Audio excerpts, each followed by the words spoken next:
cannot impart what you do not possess. Yeah. Yeah. I think just seeing like the richness of the discipleship model and just even like the depth of the 18 questions, the accountability, in the face of people maybe criticizing on the outside, saying, well, there's all this room for heresy, but actually looking at how robust discipleship is and the disciples it's making, I think it's really cool to see. Good. Good.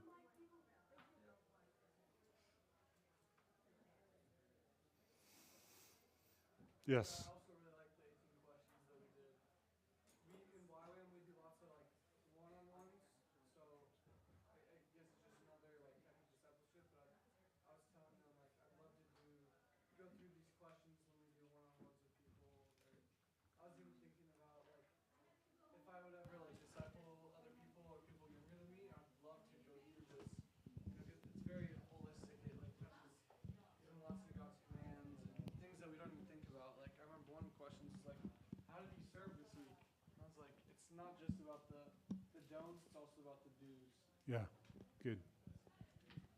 I also just want to, I don't know if you prayed before you put us into pairs, but like you genuinely, I feel like paired up each person so like strategically. Maybe you didn't pray, but like then the Lord did it also. I mean, he did it either way, but like you really, I feel like paired us up in ways that we could actually fully share, like to like share our hearts with people. And yeah, I just think that is so cool. And I just thank you for pairing us up with those people. Mm.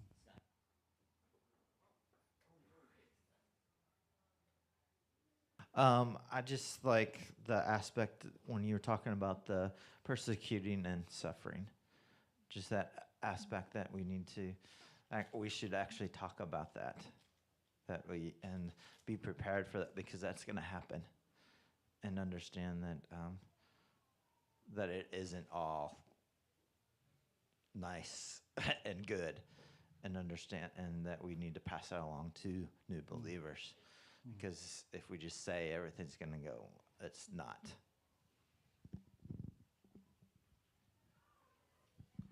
Yeah, I disagree. I think I have some problems with my partner, so we might need to talk about that.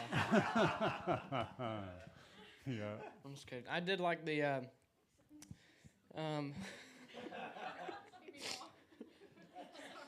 I like the when you put up the numbers, like the statistics of the discipling for over 10 years, or the church planting over 10 years. That was wild. I didn't think it would be that big of an increase. Yeah. Yeah. Yep. Math is good for some things.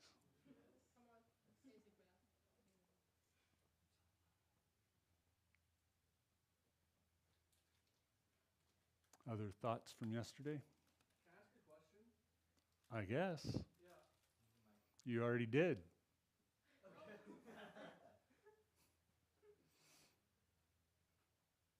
Okay.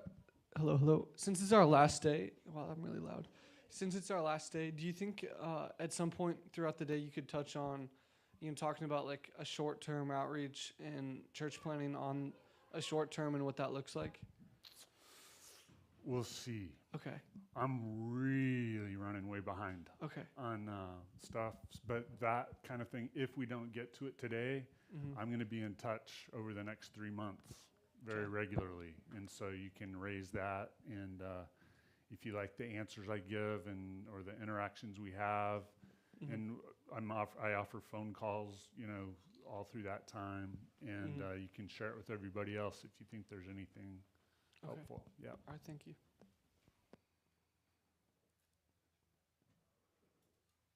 Yeah, also, I think just the emphasis on prayer and the examples of the Chinese church, and that you gave real world examples of just, you can't separate the prayer life with fruitfulness.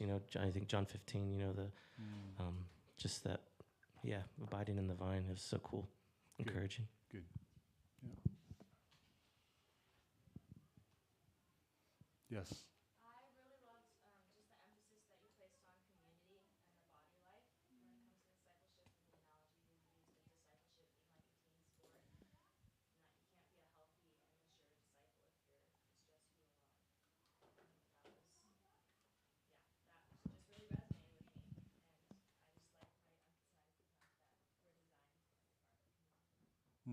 good. Yeah.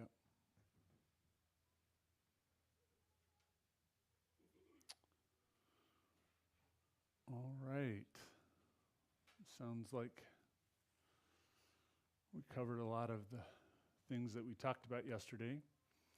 Before I forget, just kind of reflecting on our worship time this morning, do me a favor, and every time you ever sing that last verse we sang, that last song we sang, please sing, He is moving, not it is moving in the future.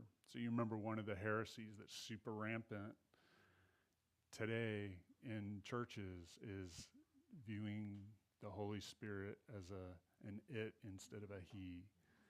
And so let's always do that. And I love all the things that were prayed out and sung out, but I just want to continually call us deeper. So, man, I'm all about him moving in us, in you, in me. But let's also constantly be asking him to move in peoples, in nations, in communities, spreading it farther. And asking for cars is awesome.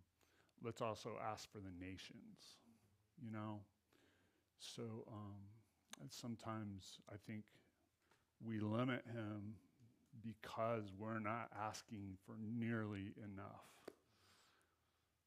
I'd way rather be given the nations than a car, Let's don't be satisfied with that stuff. So, yeah. Good. Any questions about the chat group or accountability group time?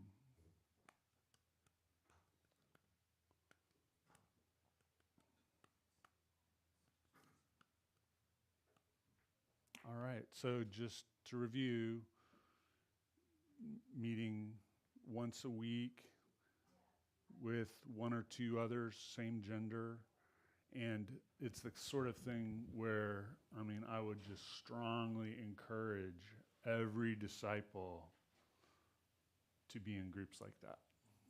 And it is so important. I look at it, of course it's encouraging and all of that, but I also look at it as sort of an early warning system so that any sin, we catch it early. We, the old Barney Fife thing, nip it in the bud, right? Don't allow it to grow and take root, and so it's also just good for that, as well as constant encouragement and yeah. I have a question about that. Yeah. 18 questions. So how does that look like in your life? Because I know that obviously you're probably helping. You're teaching teachers, but you're also you probably have a lot of these groups going that you've kind of helped release, or oh yeah, but personally, I'm only in one myself. That was my question. So what does that look like? And then is that with peers? How? Yeah, could you? Because since you've been doing this for a while, how do you maintain that? So partially because of my personality and stuff, my preference personally is to have the same partner as long term as I can. And some people like the opposite. They like, oh wow, let's switch it up every couple of months, and get like that. But for me, I've had the one I have now for, I don't know, maybe 8 years. And the one I had before that, I had for about a similar length of time. And the one I had, and so it's not like I've had a bunch of these. I've only had a handful, but we do it every week. It just so happens the guy that I meet with lives in Thailand. And so we do it on Zoom all the time. Next one's coming up Monday, and but yeah, it's really important. And then when you're doing that, the different individuals that you've had in these seasons, you're not always tied in with a 3/3 group as well. Oh, yes. Oh, this person you're also in a 3/3 group with. Oh, no, they're not in my third. Okay, okay. The previous one was. The previous one was, okay. But then when I switched, I Yeah. switched to somebody outside our 3/3 group. That's really cool. Okay. Yep. So it can go either way. How do you prevent legalistic mindset in this? You know? I'm not sure I know what you mean. So, Neil, you want to tackle that one? Yeah, it's mutual confession. So there's no one more righteous than another. And you'll find in application almost immediately that there isn't a room really for a legalistic approach. There's no judgment. It's actually just unfolding what's going on in your life first. You're not actually there to see what's going on in their life. And repentance and holiness leads to tenderness and intimacy. I've been doing this since 91, or that's when we developed it first. I've never had a religious spirit or anything. In fact, a self-righteous religious spirit won't do this. Yeah. They don't want to be honest and open and authentic with someone else. So it just usually isn't a problem.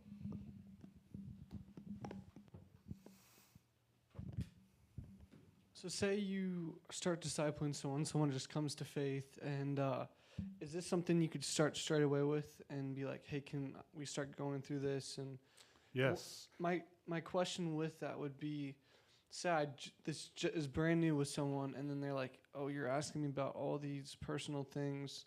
Like, what would your answer to that be? Yeah. Your whole life is his.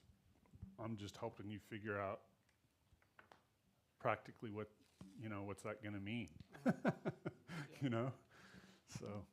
Yeah, that makes sense. Yeah. All right. Oh, one more. All right.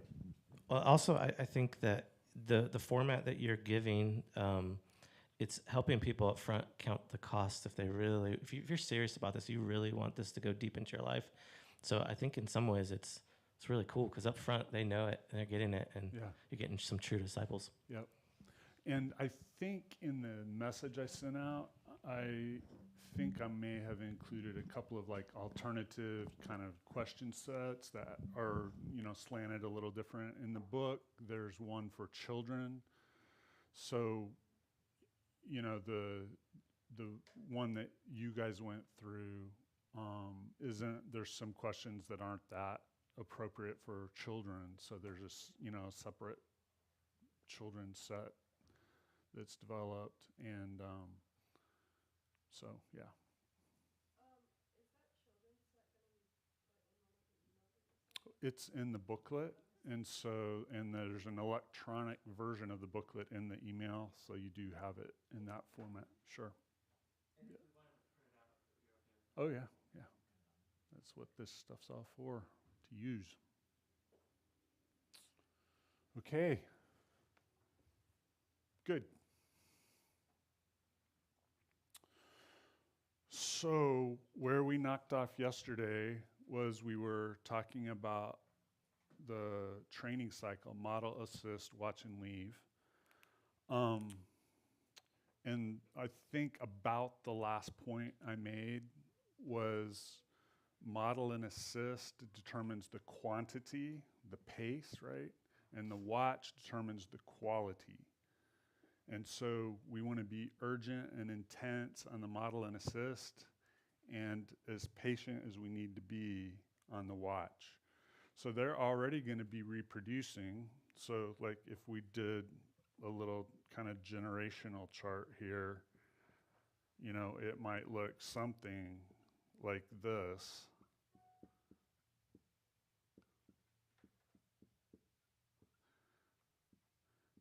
So they're already reproducing as they leave the assist phase, they're already reproducing into the next generation.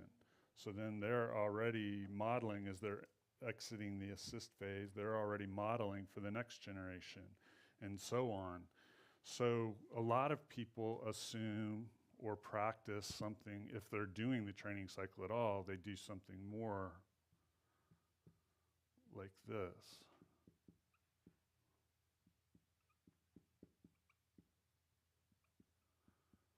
Right? So they wait till they, once they say, okay, they're graduated, they've got it all together, they can do it well, they can teach it well, now we're launching you.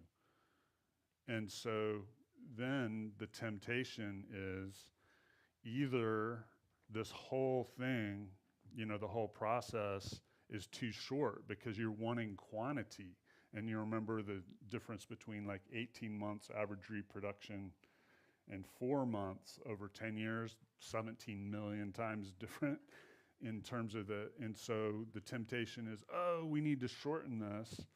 And because they're trying to shorten it to get better multiplication, then the quality's horrible, or they delay until they're perfect, and it's like, okay, it's been 5 years, now they're ready, and so now you can start to reproduce. Well, then your average reproduction cycle's 5 years, right? Well, sorry. It's going to be a long time before, there's just not much multiplication that way.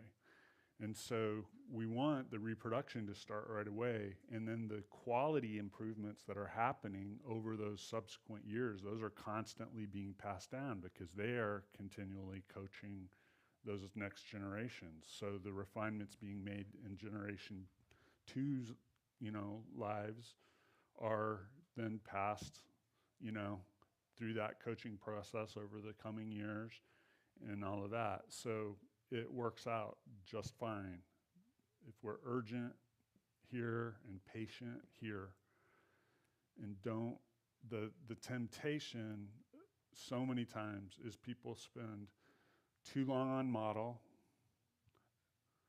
usually too long on assist, which will develop dependency, almost inevitably develops dependency, not nearly long enough on watch, because we don't have the patience for it, right? It's like, they've got it good enough, you just let them go. Well, good enough to start reproducing, but not good enough that I'm satisfied with the quality that I hope to see, in the finished product. And so I want to hang around however long it takes to help see that happens. And then sometimes, never leaving, because if they are someone who's like a perfectionist or whatever, then they never leave, So it's like most people have intuition to be too long, too short, or whatever. So, yeah. Yeah, just a question on, like Jesus had 12 disciples and then he had 3, but what would you say is a healthy, with this model assist, watch and leave? Yep. How many people can you actually do this with? Yep. So I'll give you the quick summary answer, and then in a couple of minutes, I'll draw out what that might actually look like or how that might come about. Just like in a simple church, my opinion on ideal size would be 4 to 12 adults. I think the same thing is true on how many people you are, like in the watch phase with at any one time. Would be 4 to 12 people is a good, you can still do a good job, or most people can, with that many people. So that's my short answer, but then practically what that might look like, I will get to shortly, okay? Yep. Did I see another hand going up? Okay, so I'm getting ready to share a suggested tool that's gonna be a stretch for you guys as YWAMers. YWAMers have some amazing strengths that I greatly admire, but you guys aren't super organized usually. So this next tool may be a bit of a stretch, but just indulge me long enough to consider it, and then maybe just try it for a little while, all right? So this tool is something I call the coaching checklist, all right? So it'll have some columns here. So the left column will be like tools, skills, concepts, that sort of thing. So like, just to illustrate from this week, as I'm trying to introduce just the sort of basic grassroots tools for, kind of tactical level of multiplying disciples in simple churches. We've had some tools like the 3/3 format, like the chat groups or accountability groups, like prayer walking, the prayer wheel, things like those. And then some concepts like we've been talking about the last day or so, like spiritual economy, dual accountability, duckling, discipleship, etc., right? And so we could make this chart that had those items on it. And then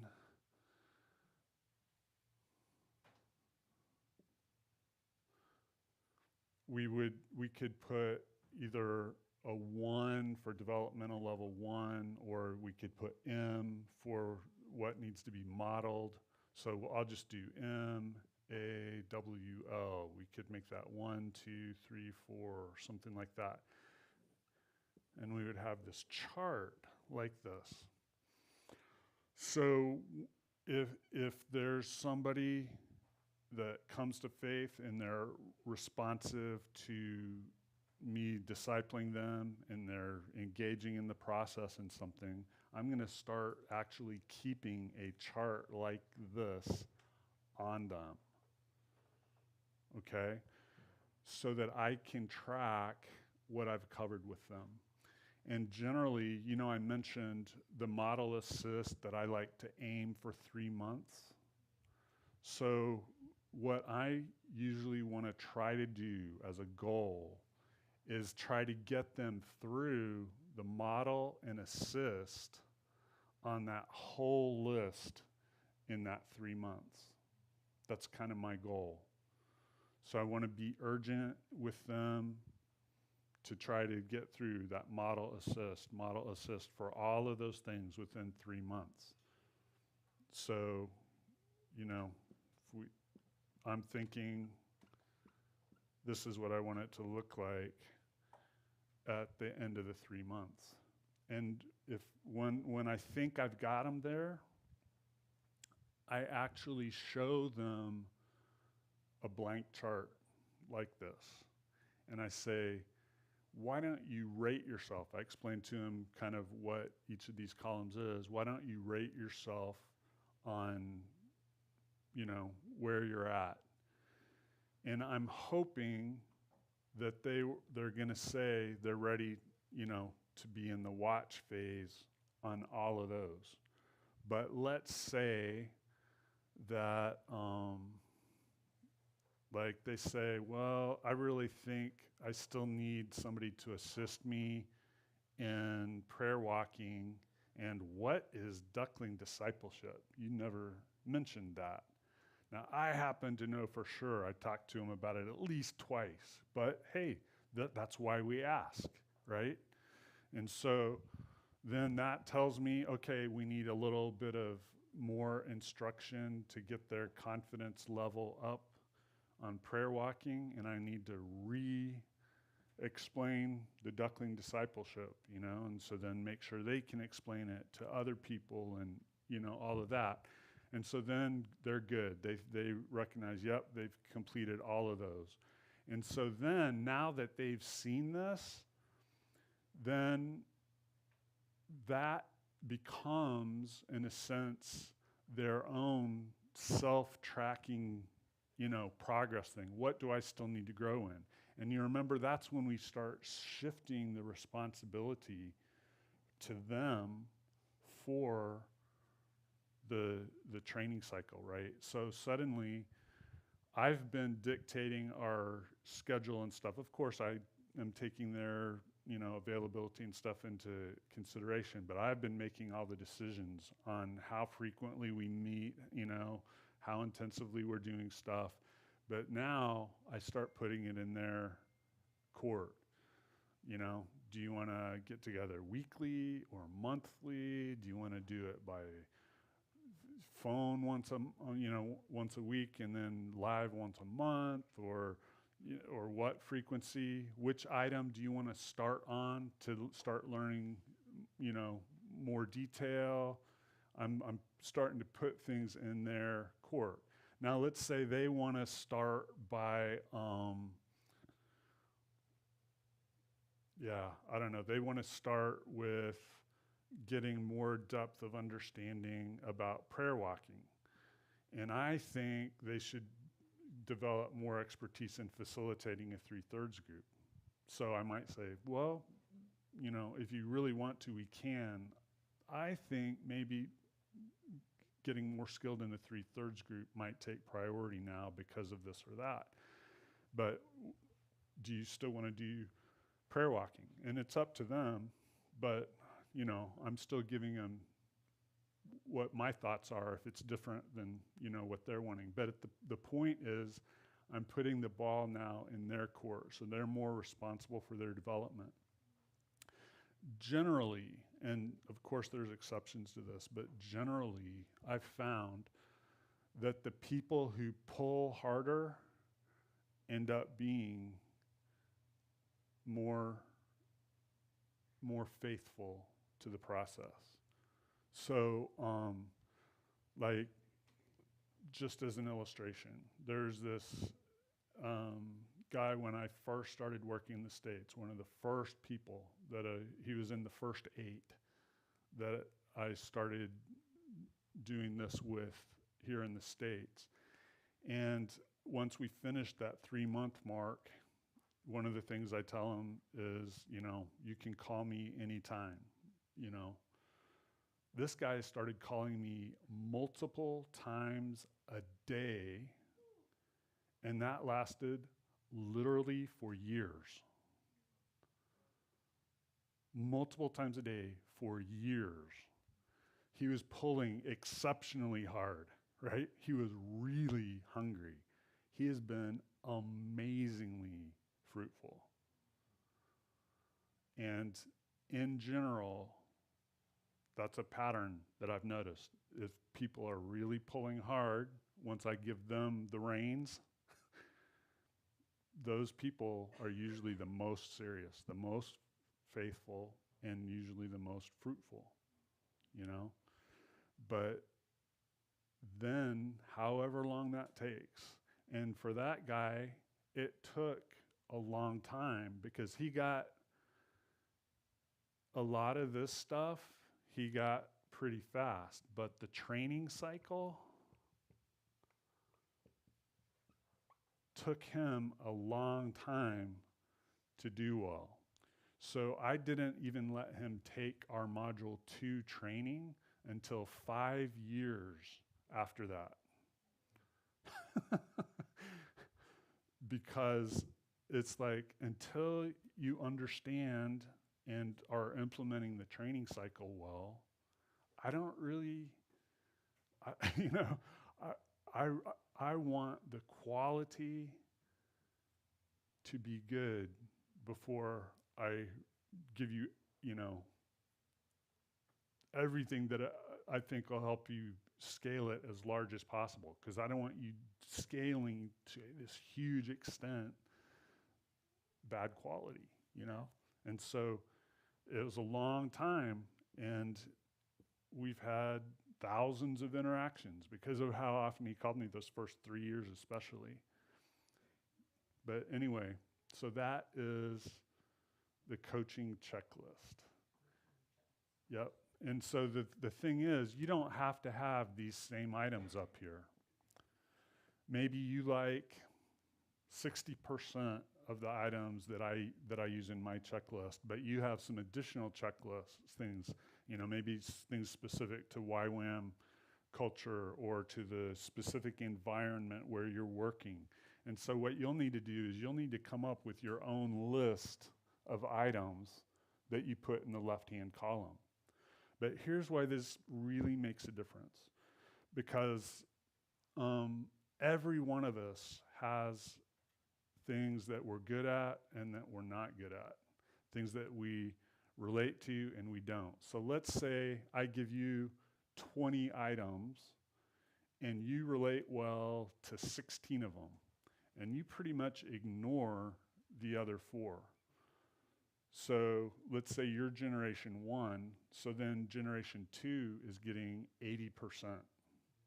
And then of the 16 things you give them, they like 15 of them. Great, the next, generation gets 15. And then the next generation, maybe they get 12 out of the 15.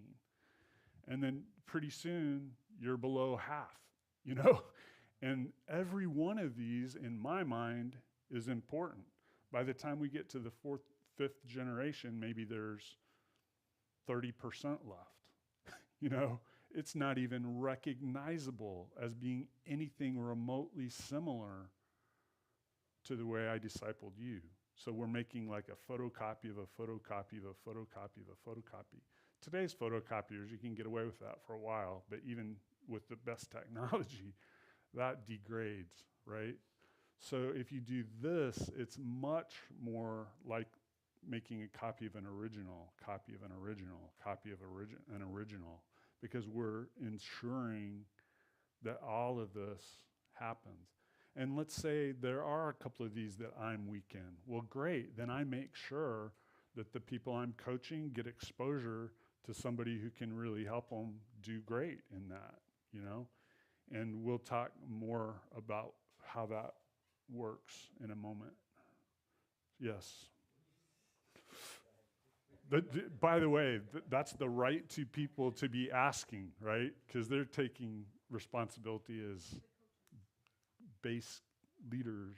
My question would be, do you feel like this is a weakness maybe in a lot of churches and organizations?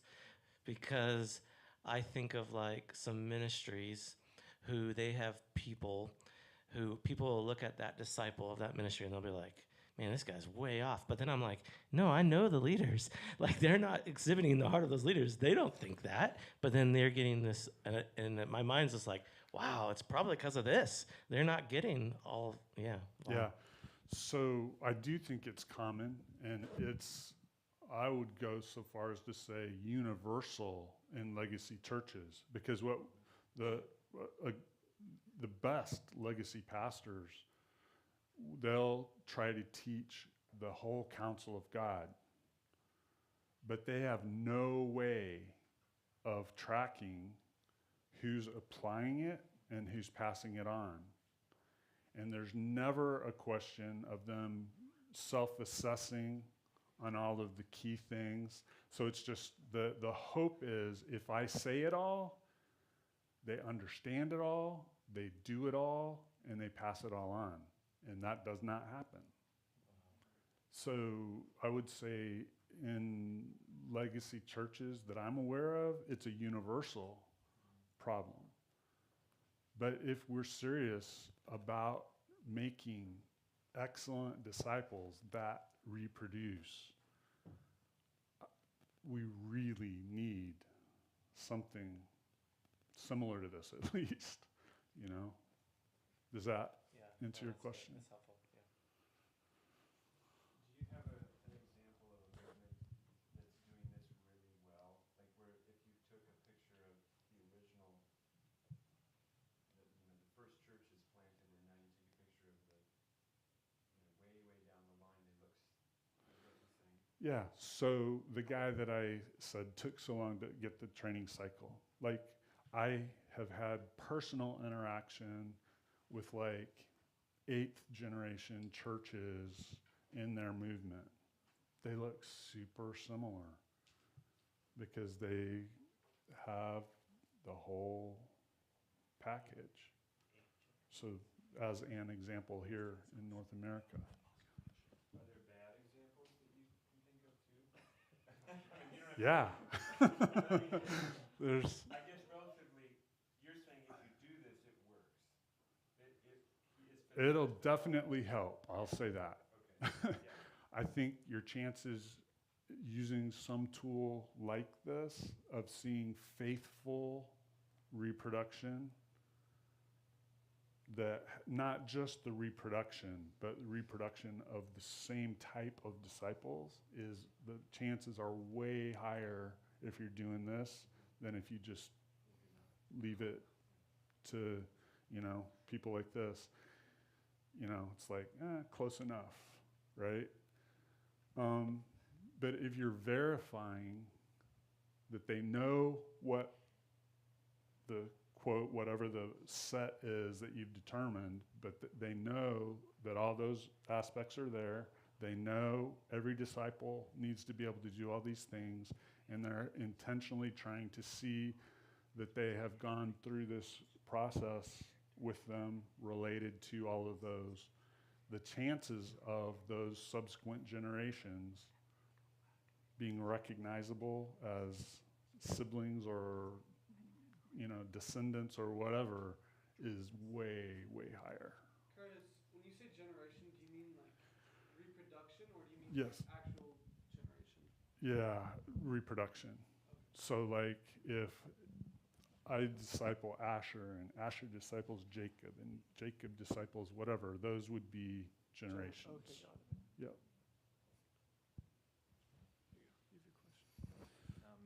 My question is more of like, and maybe Neil can speak into this too, is when you're looking at this, if you're looking at reproducing a movement with the fivefold ministry in mind, and you have a group that you start with and you begin to see, okay, this person's the evangelist, this person's the prophet or the apostle, pastor, teacher, like how much of this do you modify? I know you said we have freedom to modify it, but like, because I see that a lot in going where we're kind of giving people basics, which is really important, like a structure, but then how do we incorporate that? Like, hey, this person needs to grow in this area because this is part of their calling, as opposed to like just going, okay, you're doing all these activities, I would say. Okay, I can tell you how I approach it and how I think about it.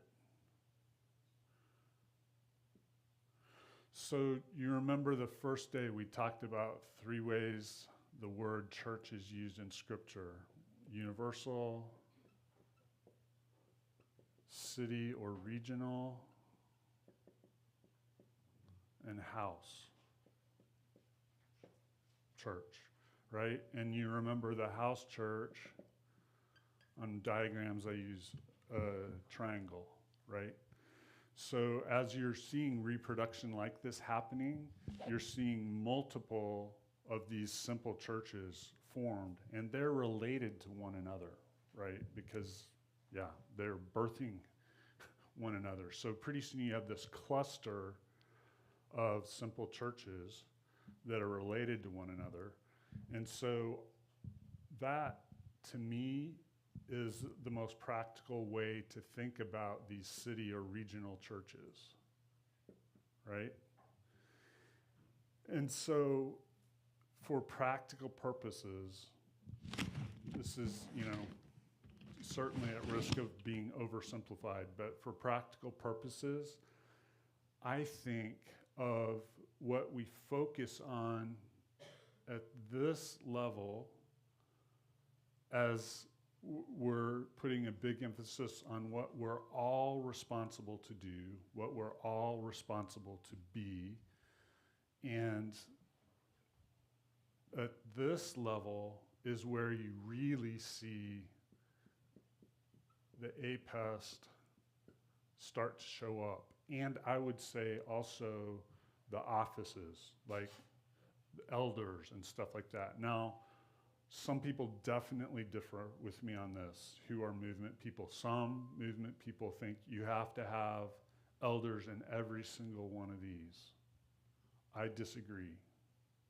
I don't think that's necessarily true. I think you need elders that will serve this community, but it's at the city/regional level. And so I do want elders here serving this like family, large extended family, right? We have the spiritual family in the simple church, but the extended family would be this whole thing. And that's also where we see these APEST gifts, because you're not maybe going to have all of the gifts represented in each one of these, but definitely you're going to have and need that. So then the network gets the advantage of the equipping functions from these leaders to benefit the whole group. You get the best of your apostles, the best of your prophets, the best of your evangelists, the best of your shepherds, the best of your teachers that are able to pour into the equipping in those more, the gift-specific areas to the whole body. So for me, the way I think about it is we're focusing on the universals here and the specialized at this level. And so two of the good reasons why it is so important that these churches not function alone, that they are part of a larger family. Does that make sense? How large in general, maybe I just missed this, are the simple churches or Yeah, what I think is ideal is 4 to 12 adults. Somebody listened, Neil. Virus spreads. Nice. Somebody want to lead us in prayer for that? Can I say something? Julian started evangelizing a guy in a video game last night. Nice. And I walked into the room and I thought, he's in his bed, like with a, anyways, he's talking and it's like, I'm like, who the heck is he talking to? He literally was playing a video game with someone from where? Oh, it's some Mexican kid, I don't know. From Mexico? Well, I don't know. A guy from Mexico, and he literally leads a guy to starts evangelizing a guy after the video game through the phone. Nice. So this guy's an evangelist. All right. I'll pray.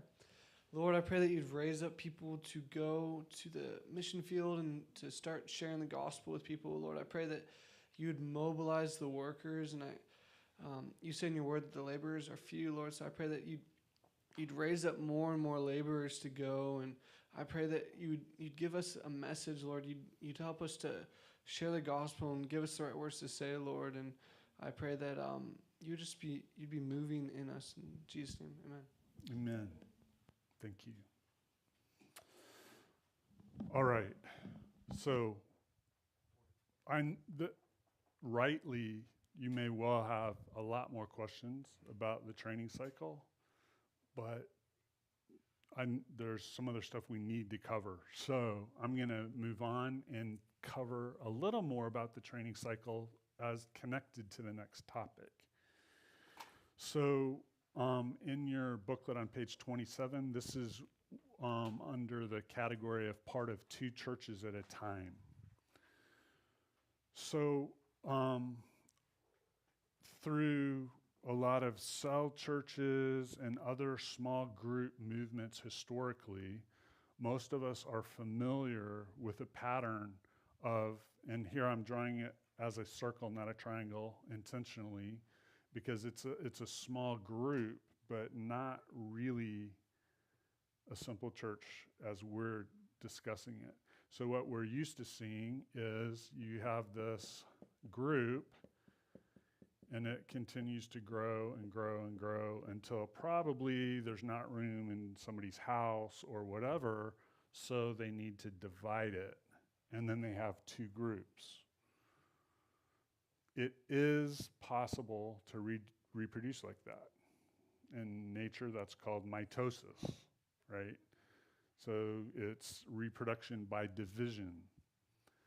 I do not recommend that for numerous reasons that we don't have time to go into, but to summarize really briefly, I would say that's like church planting by church split, or that's like multiplying families through divorce, or something like that. Does it still result in multiplication? Sometimes, but it develops patterns in people where either they subconsciously resist bringing other people to faith because that just means we're going to have to divorce sooner. It'd be way more comfortable to just leave it as it is, or they develop these patterns of not developing close relationships because they know they're just going to go through a divorce later and it's going to hurt way more because, so I don't recommend that. So what I'm going to show you is an alternative that generally I feel is a lot more helpful. So I'm going to draw a simple church here. Even though most of you all are currently single, I'm going to draw it as couples for the sake of this diagram. So we've got 4 families in this simple church. The asterisks, the X's, the checks, and the stars. All right? This is their spiritual family, right? So our hope and our intention is that this is as durable and stable as possible. Now, of course, stuff happens. And more so, the more urban you get, where there's people who move, they have job changes, this, that, and the other. Of course, that happens. But just in terms of intention, this is intended to be as durable as possible. But at all times, the intention is for each of these families to be involved in helping catalyze a new work. So very often, for example, that could happen through, they have prayer walking in their calendar or whatever, and so they're going out in a community somewhere, prayer walking, looking for a person of peace. Somebody comes to faith. They work with them to reach others in their relational network and help them form a new church, right? And so that is what that might look like. So here, I'm going to draw this asterisk couple outside that church. The X is outside this one. The check's outside this one, the stars. And so they are not permanently, this is their permanent church, but they are helping catalyze a second church, a new church. And so I'm drawing them outside that one and writing MA for model and assist by those arrows, because for a while they will have, fairly intense interactions with those people during the model and assist. Say the person that they led to faith prayer walking. They're wanting to get through, if they're on the same time schedule I have in my head, they're going to want to try to get through that from about 3 months after they come to faith. So for a while, they really do have a second church that they're closely associated with.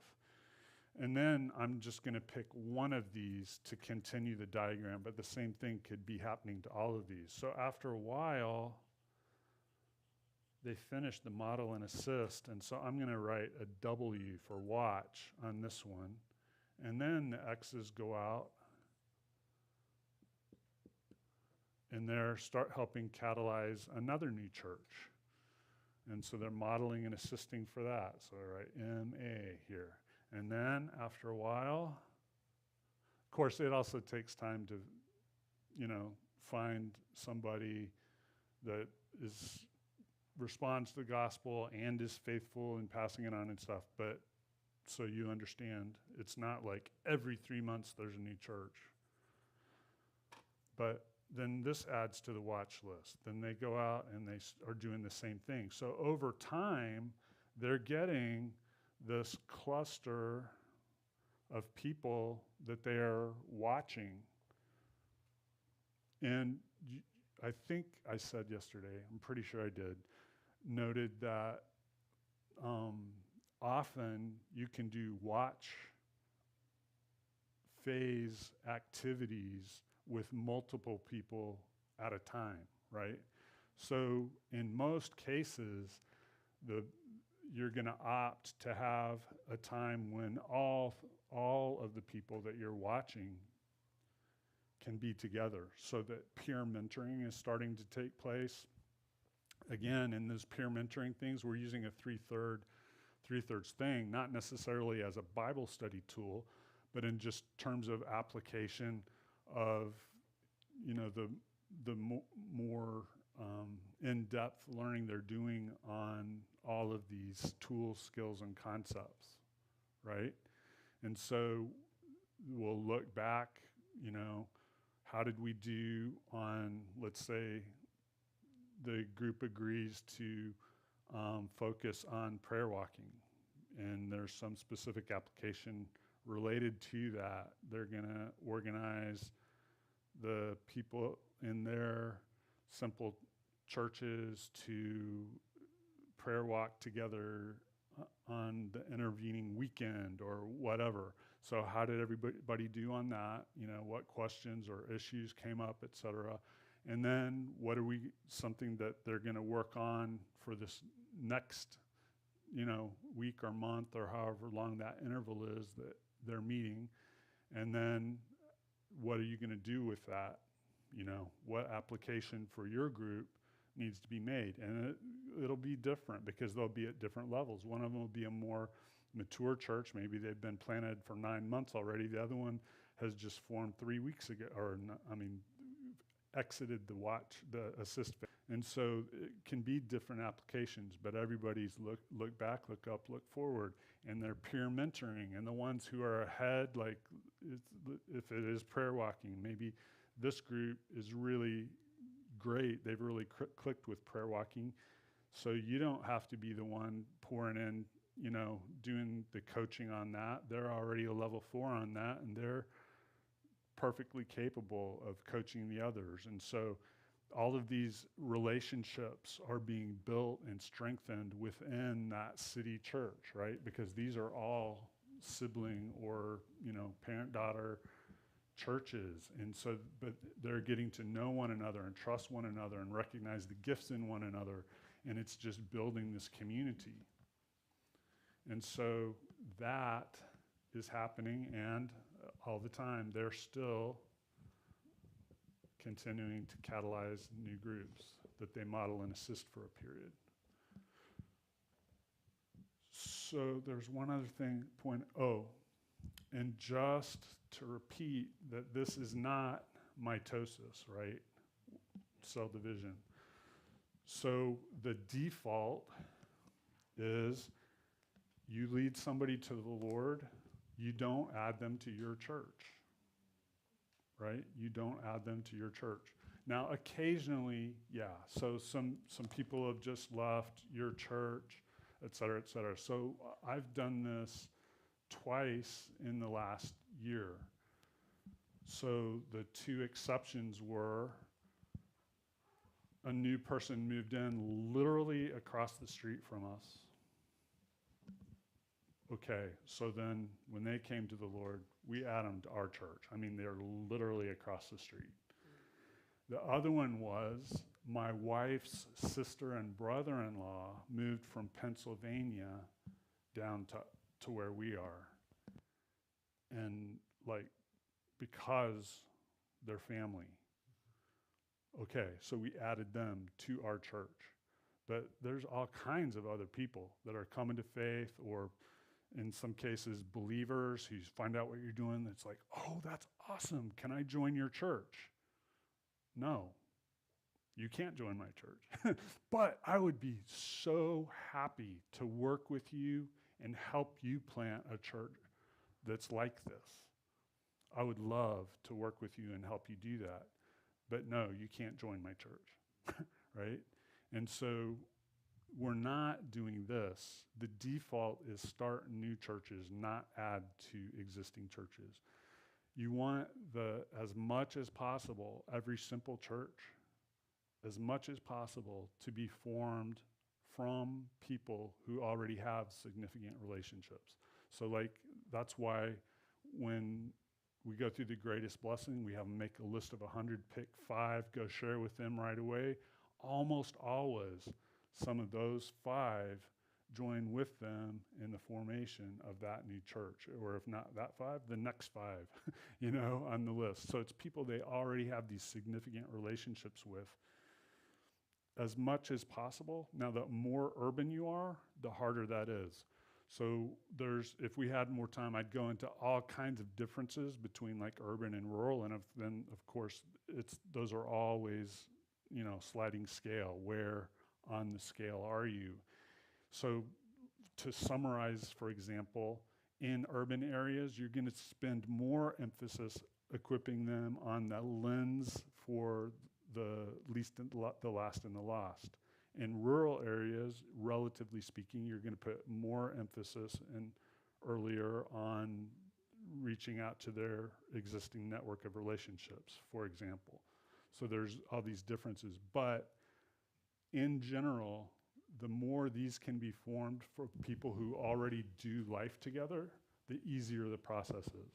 Now, it can work if they're not, but it is more work to help them develop those deep, integrated, doing life together relationships.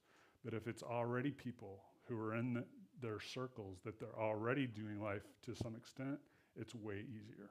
So, okay, thoughts? I have an elementary question. Yes. So, in terms of these new groups starting, what happens? So if they lead one person to the Lord, is there a time that, it's one person, it's not now the 4 to 12, and maybe it takes a while to get that assembled. Yep. What do you do with that? And then also, are they inviting not just believers, are they inviting just any random friends? And then that's, how does that actually work in its formation and starting? Yeah, so it depends. So like what if you lead somebody to the Lord who's already not that you lead them to the Lord, but like they're already a believer and they're saying, oh, I want to join your church or something. The first choice is have them work off their list of 100, and find people. And the same thing if they're not a believer. But what your question is, what if that first believer, nobody else that they're working with comes to faith?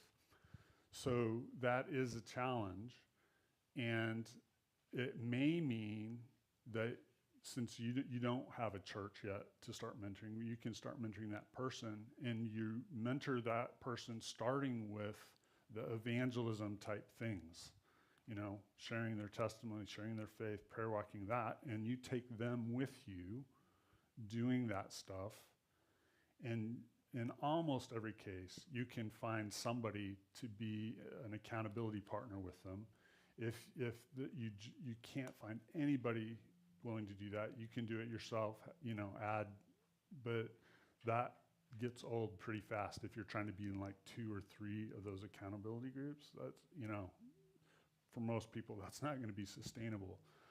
But the question is for the 3/3 group. And so, but if they're with you doing evangelism, maybe the next person that you guys lead to faith is, yeah, and that starts the group. And then they've got at least a little bit of relationship because they've been part of the process of bringing them to faith. And you're already, everything that you've already gotten them through the assist phase on, you let them take the lead in discipling that next generation for the on the model and assist stuff so that they're getting practice doing that. And that helps create and strengthen those relationships. And they does it work better? Do they need to be new converts that join the 3/3, or just friends that, and that's the vehicle for them coming to know Christ? It could be either way. What's more common, or how does it usually work? Well, it depends how churched of an area you're in. Okay. You know, but it can work either way. Just saying it's easier if they're brand new converts. Okay. Because if they're not, then probably they've got some other patterns, mental paradigms that are going to be tougher to overcome. But it can work. Okay. So. Oh, please. Yeah. So the other thing about starting with non-Christians is they have the tracks for the movement to spread to other non-Christians. That's right. And if you start a church with Christians, they don't. They have to work much harder to build those relationships, and it's much slower. Yeah. The other thing, and people have different beliefs on baptism, but I want to share with you my pattern. As soon as someone comes to faith in Christ, I do two things right away. They're in a LTG or a chat group right away, and I baptize them as quickly as I can, as publicly as I can, and I err on the public. So if it's going to take 2 weeks, but it's going to be more public, I'll wait then rather than do it, and it's just me in a bathtub. There's also one thing I don't do. I don't draw them into my church right away. I want to see if they're a person of peace and if their network's going to come to Christ. So at their baptism, I say invite all your family, your friends, your coworkers, Yep. everybody to the baptism, and let them know this is special for you. I have them share why they're getting baptized. I present the gospel, and I give an opportunity for people to get in the pool or get in the water and get baptized. And I'm amazed over the course of so many years that the majority of times somebody in their street clothes will get in. They'll accept Jesus and get in the water and get baptized. Yep. And that is the formation of a new church. Yep. I second everything he said. Yep. Yep. So when the church is, like you don't want to do the split, but when the church is already, let's say, like the home church is 100 people, what do you do at that point? So the simple church should never. Yeah, but let's say it just got there. How? If you're not adding new believers or existing believers. Let's say someone wasn't following your model, and then they just did that, like a home church right now. Well, what do you do? What do you do if you can't just split it? Yeah. Well. So you're saying you're taking a group of 100 that already exists and trying to get them there? Yeah. Well, I might split it at the beginning. Okay. And then just make it clear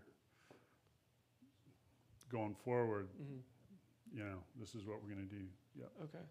And then one more question. As our group right here, if we're wanting to do this church planting model, should we ourselves be part of a legacy church, or should we try to start our own churches for ourselves and then go from there? Okay. I'm not going to answer that question. I am going to say, ask the Lord.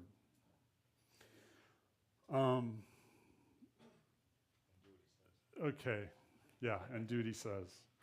So let me make sure I've covered everything I need to before putting this chart up. I think I have. Okay, let's just say that you have your own simple church, and including your meal that you do together, and let's say you're meeting together once a week to do 3/3, besides whatever your other interactions are. There's three hours a week for that. And let's say 2 hours a week for modeling and assisting another 3/3 group, because you're only doing that for one at a time, and maybe you skip out on the meal or whatever. And let's say there's 1 hour a week that you're committing to watch activities, and there's 2 hours a week, or I'm sorry, 5, 6, 1 hour a week for your chat group.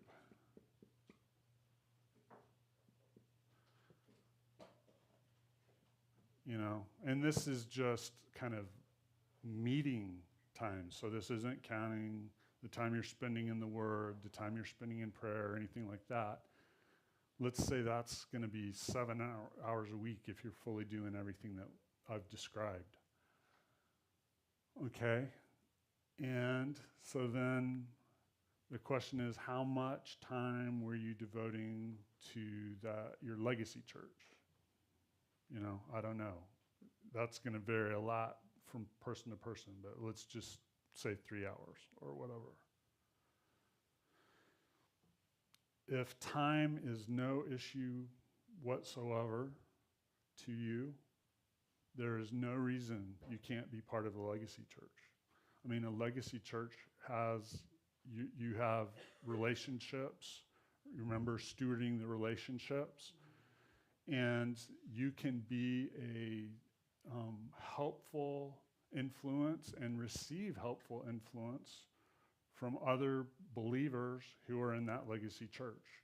You know, just like any of your relationships, that list of 100, some of those are probably in your legacy church. So there's, you know, just like if you were a member of a gym or something like that, there's probably some relationships there that are in your list of 100 that you need to steward. So there can absolutely be positive things that come from that.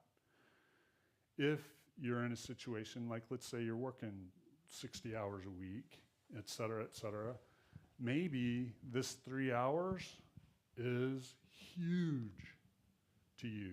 Well, that may mean you may choose to not be involved in your legacy church. I haven't been involved at all in a legacy church for over 10 years, and the several years before that is very, very minimal. And, you know, so that's just how I've been led. But I think God will lead some people to absolutely maintain involvement in their legacy church. So that would be my short answer. This may be a specific question for our base, but for the Atlanta base. But one of the things that we're trying to focus on right now is reaching out to local legacy churches so that we can partner with them, so that we can grow a relationship and try to get them active in the community. But also we're looking for facility and for housing, and we need community to do that. YWAM is very community-based, so you know we live with everybody. We're constantly growing, so I see the need for a 3 by 3, 4. I guess like a frontier base, maybe in like, you know, in a hard-to-reach nation or like local church. But for us, I don't know how we would manage reaching out to churches, serving them, also hosting our own 3 by 3, as well as watching them and so on and so on. Yeah, and I don't know what the Lord will lead you to. So like, here's one way that might look. Let's say you locate a legacy church, and I don't know kind of your vision for your base, but let's say you have a particular passion for a very poor neighborhood in Atlanta, or for immigrants, especially from unreached nations, or something like that. And let's say that vision resonates with a potential partner legacy church, and they say, yeah, we would love to be part of that. So here's my first guess. My first guess is there's a lot of legacy churches in the U.S.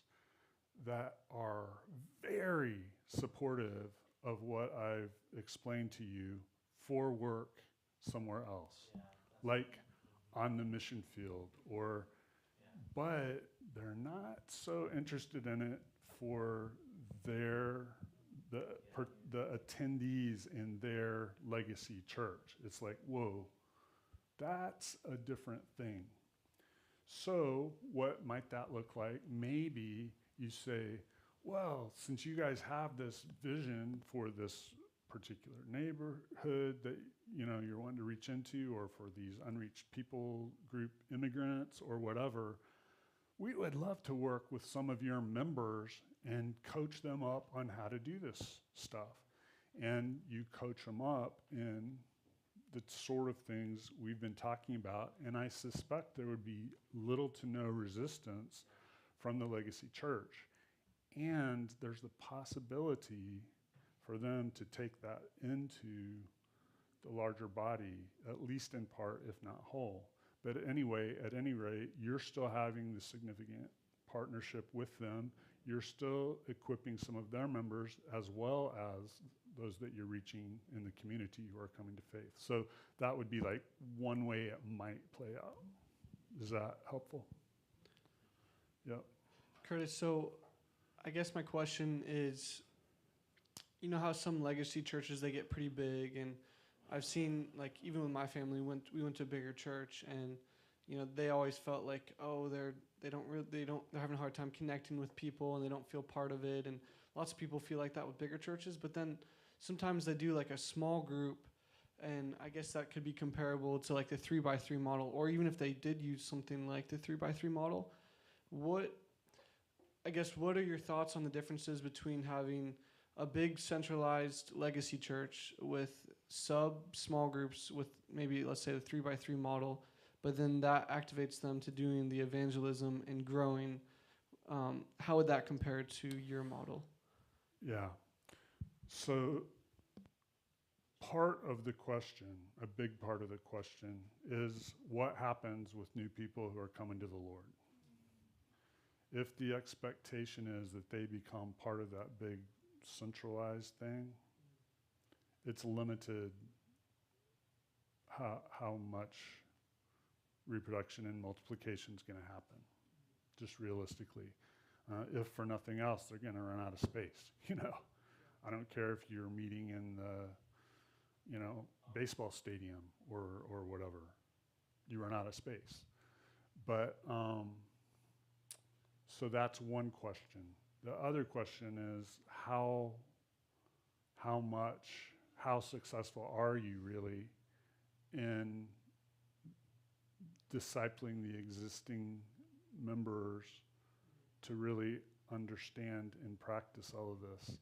Because you remember the discussion we had about the call to die to self isn't just to us individually, it's also to us corporately. And it just seems like it's really, really difficult. The bigger the church gets, the more difficult that is. It's a much bigger sacrifice. And, well, yeah, I could go on. So, and then there's money issues. There's the control of leadership and the attitude about what role control plays and what that looks like. A lot of times, the bigger the church, the more emphasis or priority is placed on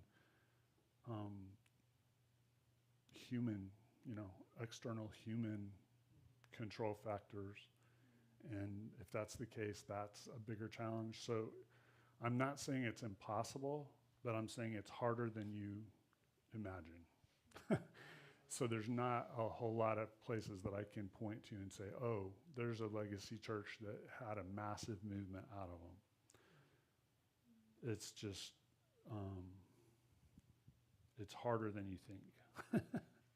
So, not saying don't try to have that influence, but be ready for a long, hard slog.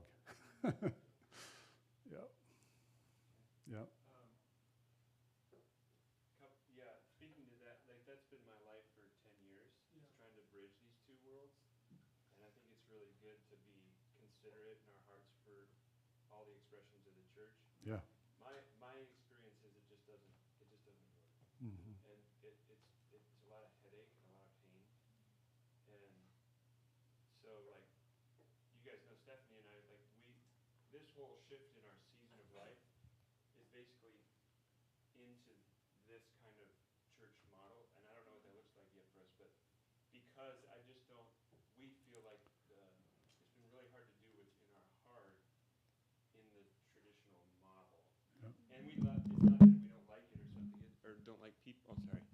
It's just, it's really, really hard to do this. And there's a guy, Brian Hogan, who's a YWAMer, who planted churches in Mongolia in the 90s. And one thing that he said that sticks with me is they were trying to do church planting there, and they would have a big gathering once a month with all the churches, and they would celebrate. They'd get a speaker system, and they'd bring it in, and they'd have this big room that they would rent, or I can't remember if they owned it. They would all meet together, and they started doing that more regularly, and all of a sudden, the momentum was lost, and the vision drifted for those particular house church plants. And he talked to some of the guys, and he's like, yeah, what's going on? And they're like, well, we saw that we put all our money and all our planning into these monthly meetings, so they must be most important, right? And he it dawned on him, like, if you have this gathering that's taking all your money and all your planning, and then you're telling people, but that's not the main thing. The house church model is the main thing. They pick up where your money goes and where your time goes. People pick that up. They're like, oh, so it's really about the church service. It's really about this central church. It's not really about the small groups, is it? Because money doesn't go to those, and planning doesn't go to those. So people pick up what you're putting your money and time towards. And so anyway, all that to say, I think it's a hard thing, but you have to kind of run with it.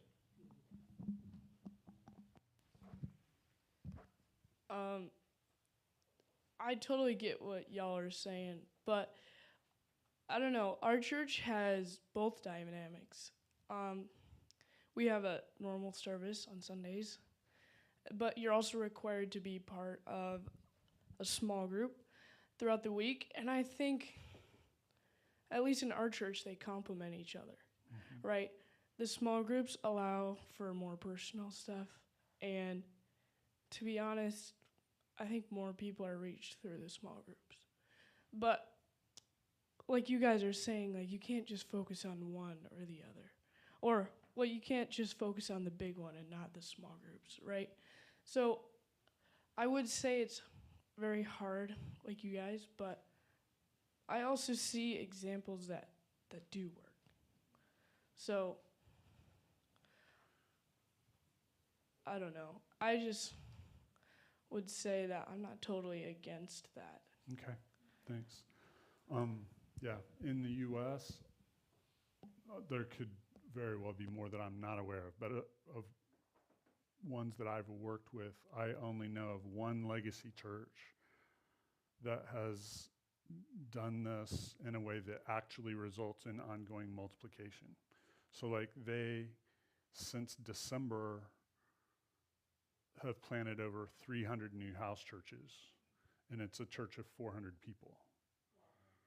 And they're seeing generational reproduction. It's not like pumping out a bunch of first generation churches. They're getting second, third consistently.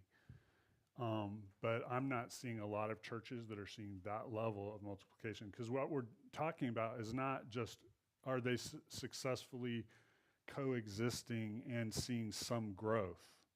I'm talking about literal multiplication that over time does that. And that's a really different thing than a church having incremental growth, you know, so.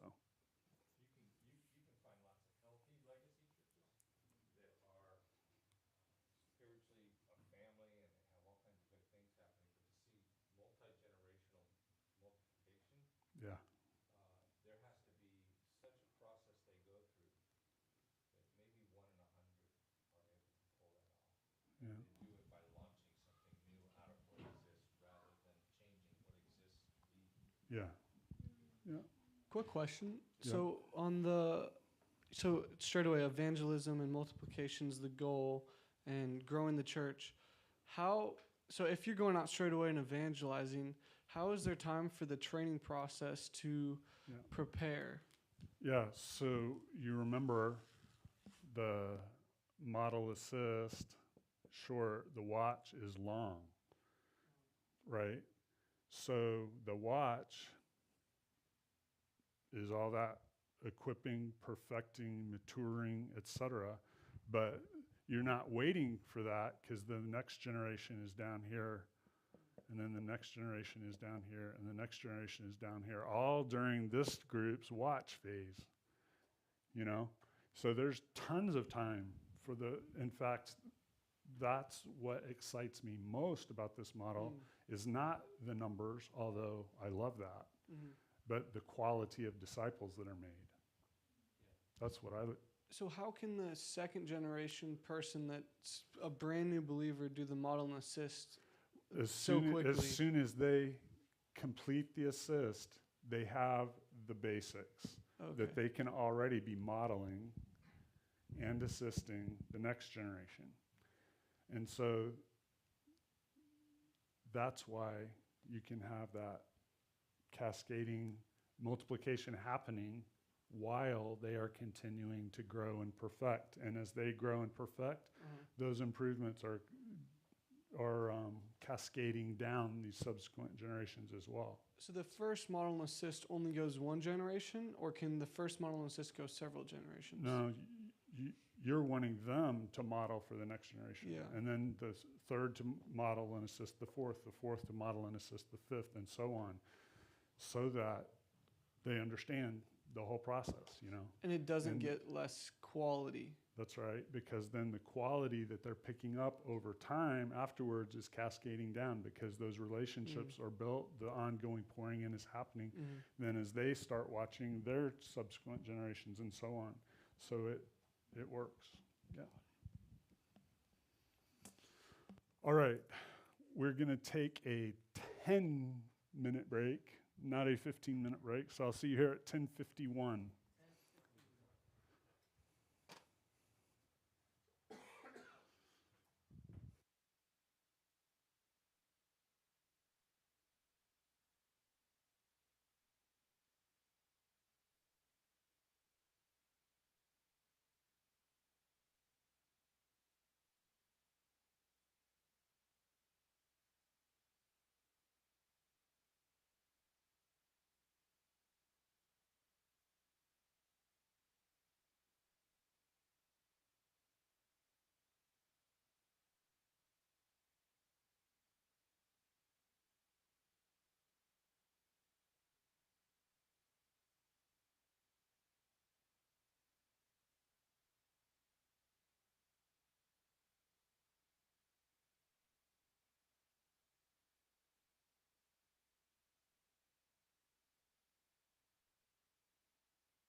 Okay, so leadership cells, they'll look a lot like a simple church, but they're only temporary. So for the example I'm going to give, we'll say they meet for 3 months. They're composed of sort of a leader or facilitator plus members. And let's see, where was I going next? Again, intentionally temporary. So this one's meeting once a week, and they're utilizing, for the main part of their meeting, a 3/3 format. And then they're tacking on a little bit of additional training time. In this case, we'll say it's a half hour. Maybe talking about some of the things that we've covered this week, right? So 3/3 plus tack on a half hour training. They do that for 3 months.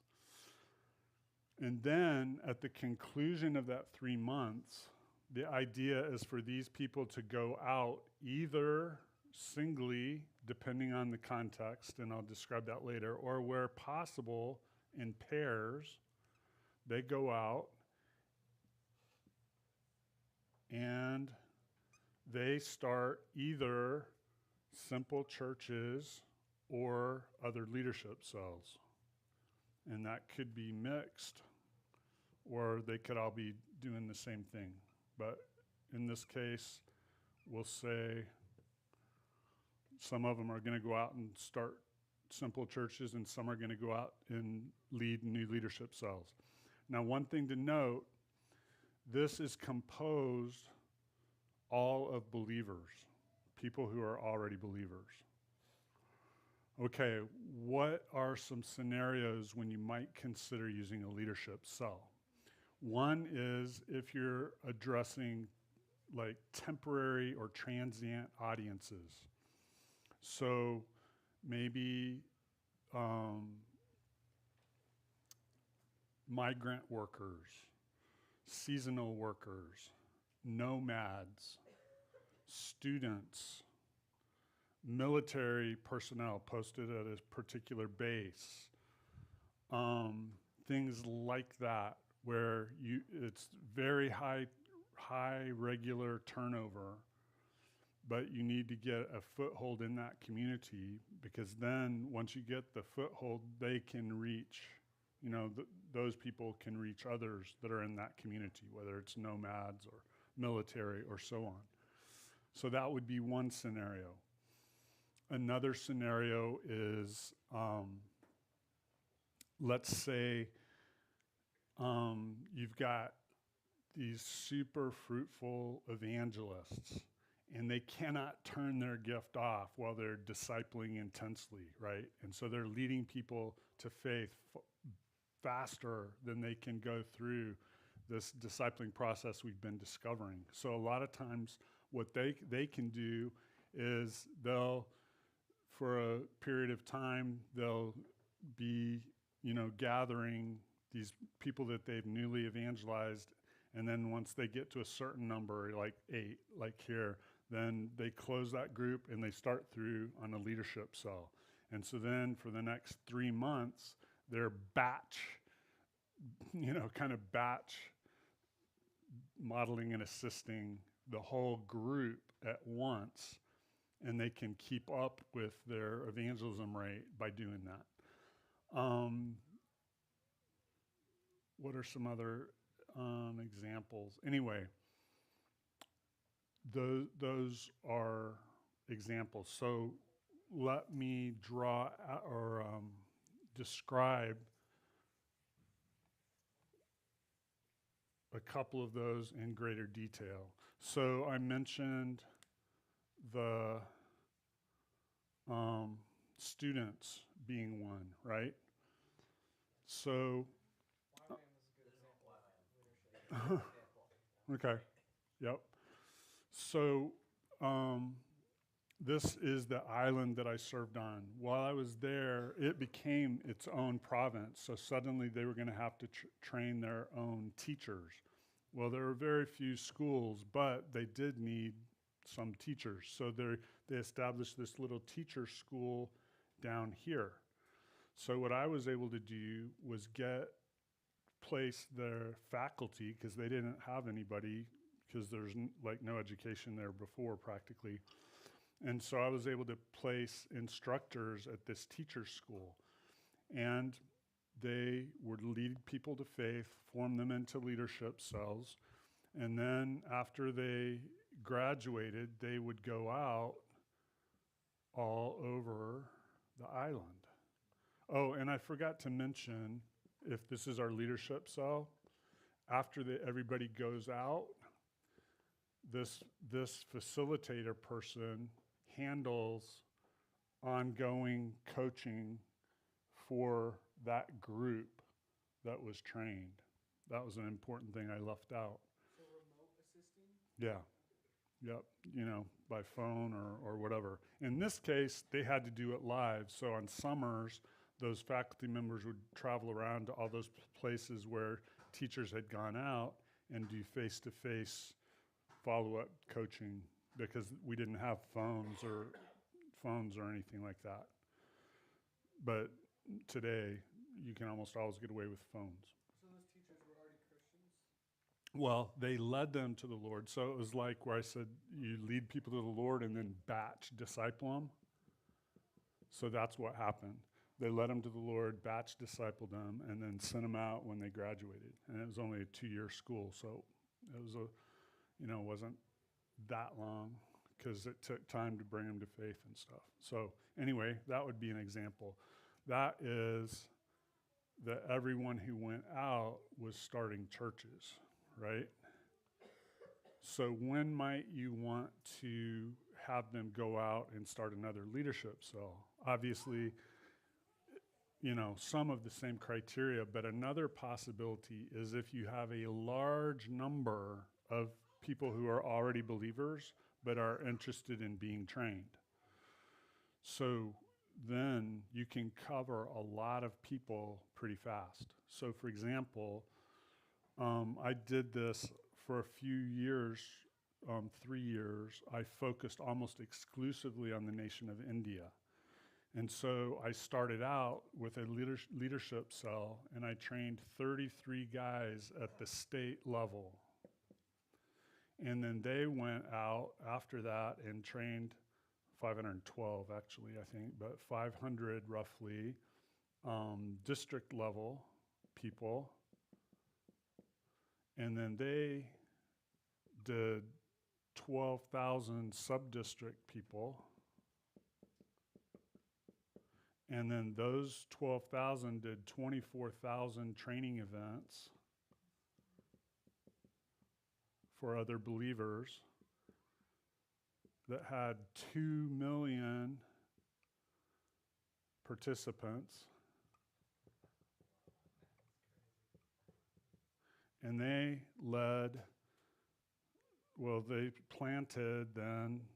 So it was leadership cell to leadership cell to leadership cell to training events to planting 1.27 million simple churches with 8 million plus initial baptisms, like right away, the number. We collected cards. By the way, a stack of 8 million response cards is a big stack.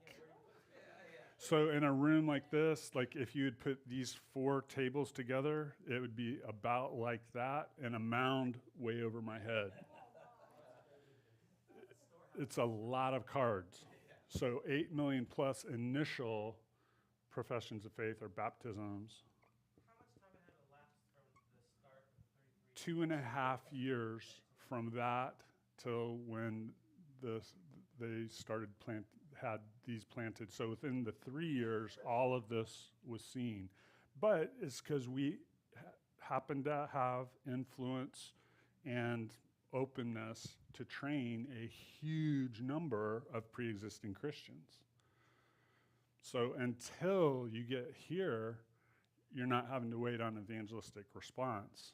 You're just like reproducing training essentially in Christians until you get down to here. But you can see it's a valuable tool because you can do it a lot faster, equipping large numbers of people if you're using leadership cells. Yep.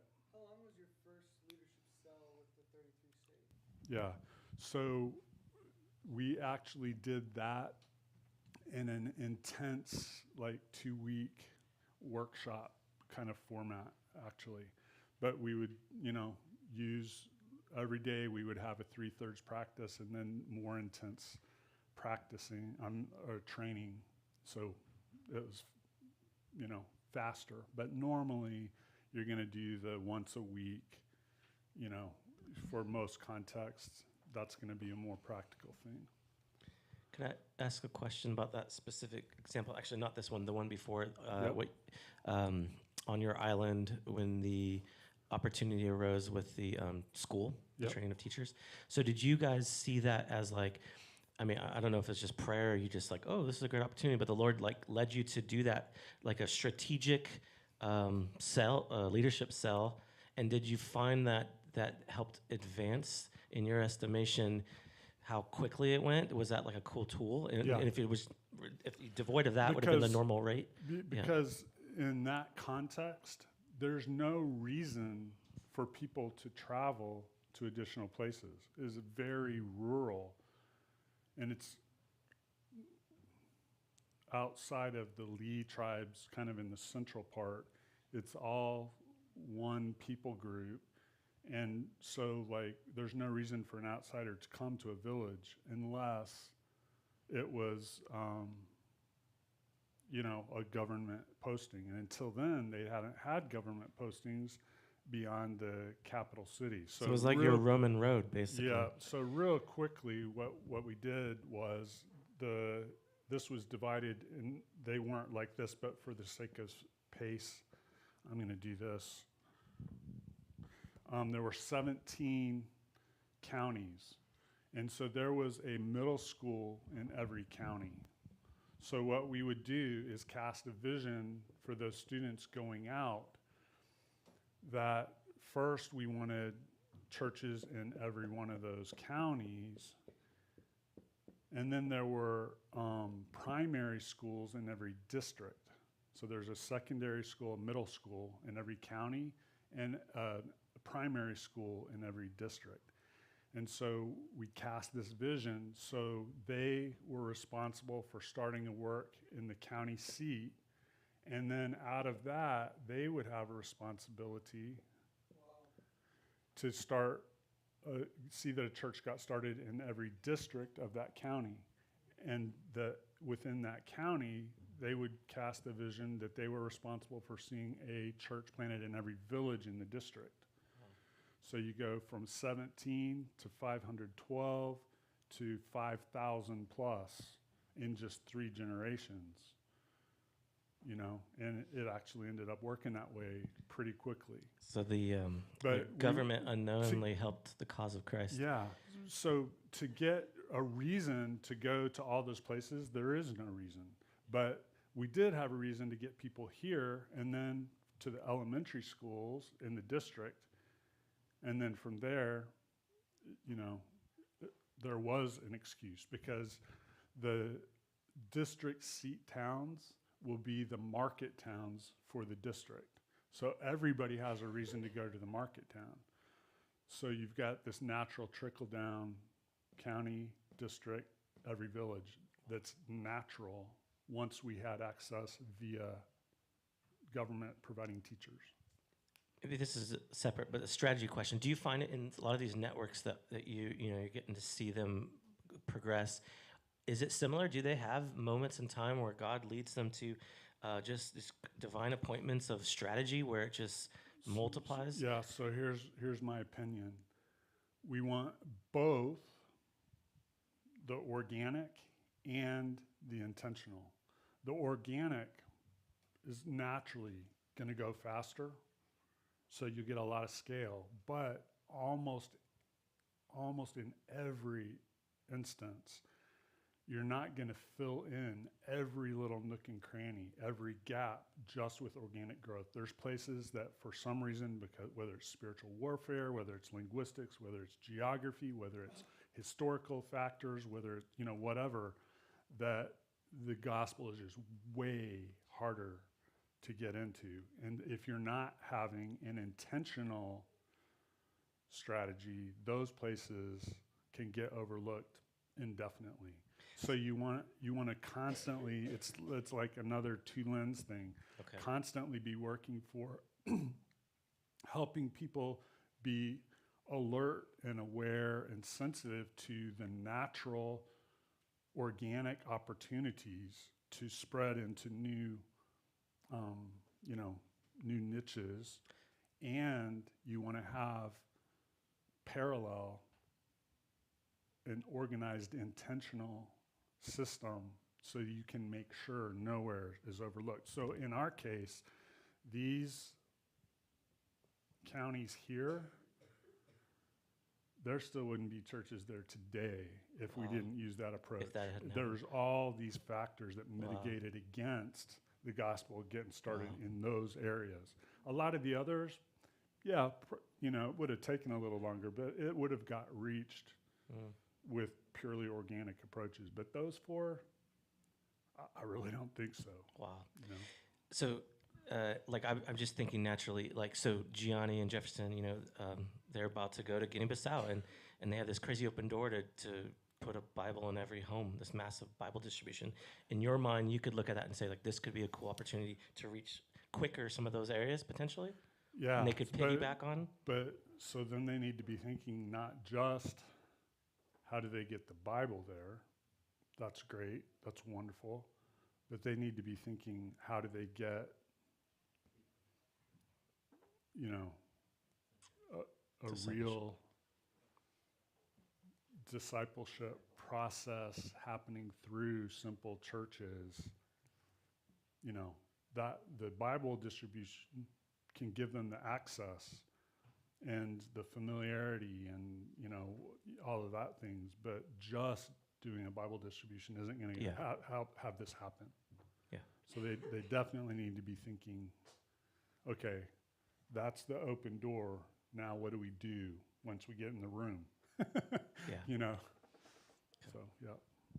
Is there a plateau with this process? Yes. Once you start to saturate a place, there's going to be less fruit, new fruit.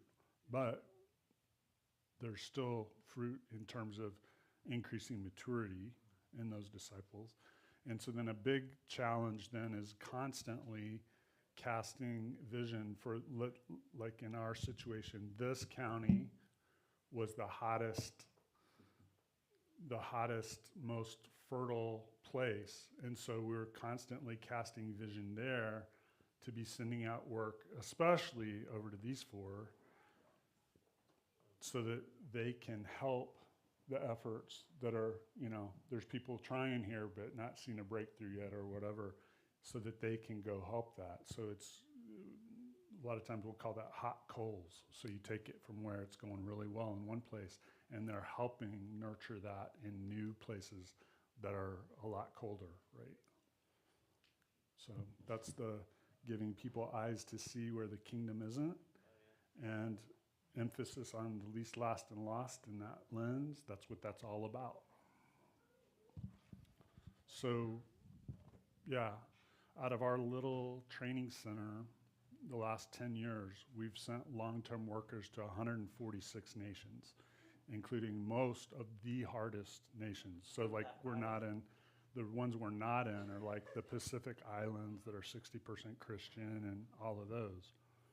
But the harder places, we've got them, all of them. Because we're casting that vision for the least, the last, and the lost, so they want to go to the hardest places. So. You're saying your training center in that one island? No, in Alabama. Oh, in Alabama. Yep. Curtis, I have a question. Yep.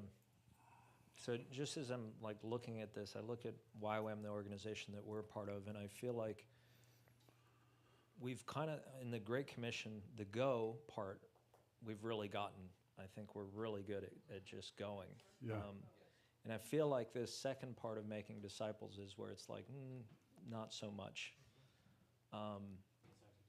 It's like, it's like you want the fullness. Like we want the fullness of what God has, and I just feel like it's kind of this invitation to shift and go, hey, let's start looking at this whole making disciples thing and what that second part of the Great Commission. And guys, I do feel like David said, he said, a lot of us in YWAM have these really bad stereotypes and mindsets, like that we need to break off and go, let's just look at the new thing that God's doing, or the old new thing, because this is from the beginning, go and make disciples. And like, how are we going to change? And so I guess also, Curtis, I have a question. Can we as YWAMers, can we push into your networks amongst the unreached? Sure. Okay. I heard a yes there. Yes. Okay, good. Or, if there's any way I can be helpful to you in your networks or whatever, or people that I've equipped, and we'd love to interact. That's how God designed us to work, right? We need each other. So, yeah, totally. Okay. Here we go. Did I write a thing for this? No, I did not. All right. So what I'm going to talk about is the non-sequential nature of disciple making. So in mission circles, it's really common for us to think in terms of a sequence, such as, for example, prayer, and then pre-evangelism, right? Some kind of entry strategy or whatever. And then evangelism, and then discipleship, and then maybe group formation or church planning, right? Parentheses, CP, and then leadership development.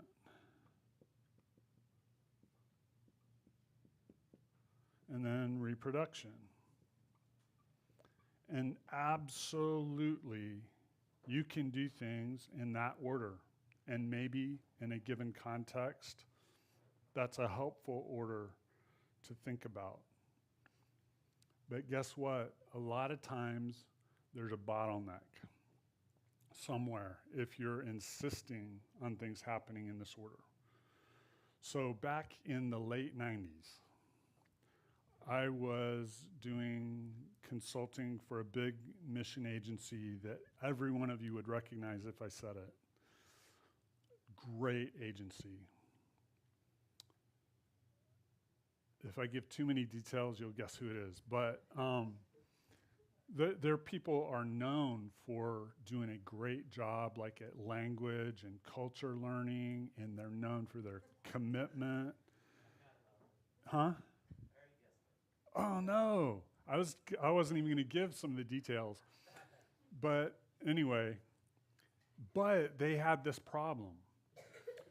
You see, they had almost this exact thing as the paradigm that they taught all of their people in training, with two additions. They had a thing up here on team formation, because they were team-based, but I'm leaving that off because it's sort of irrelevant, to the disciple making. And then after prayer, there was, what was that other?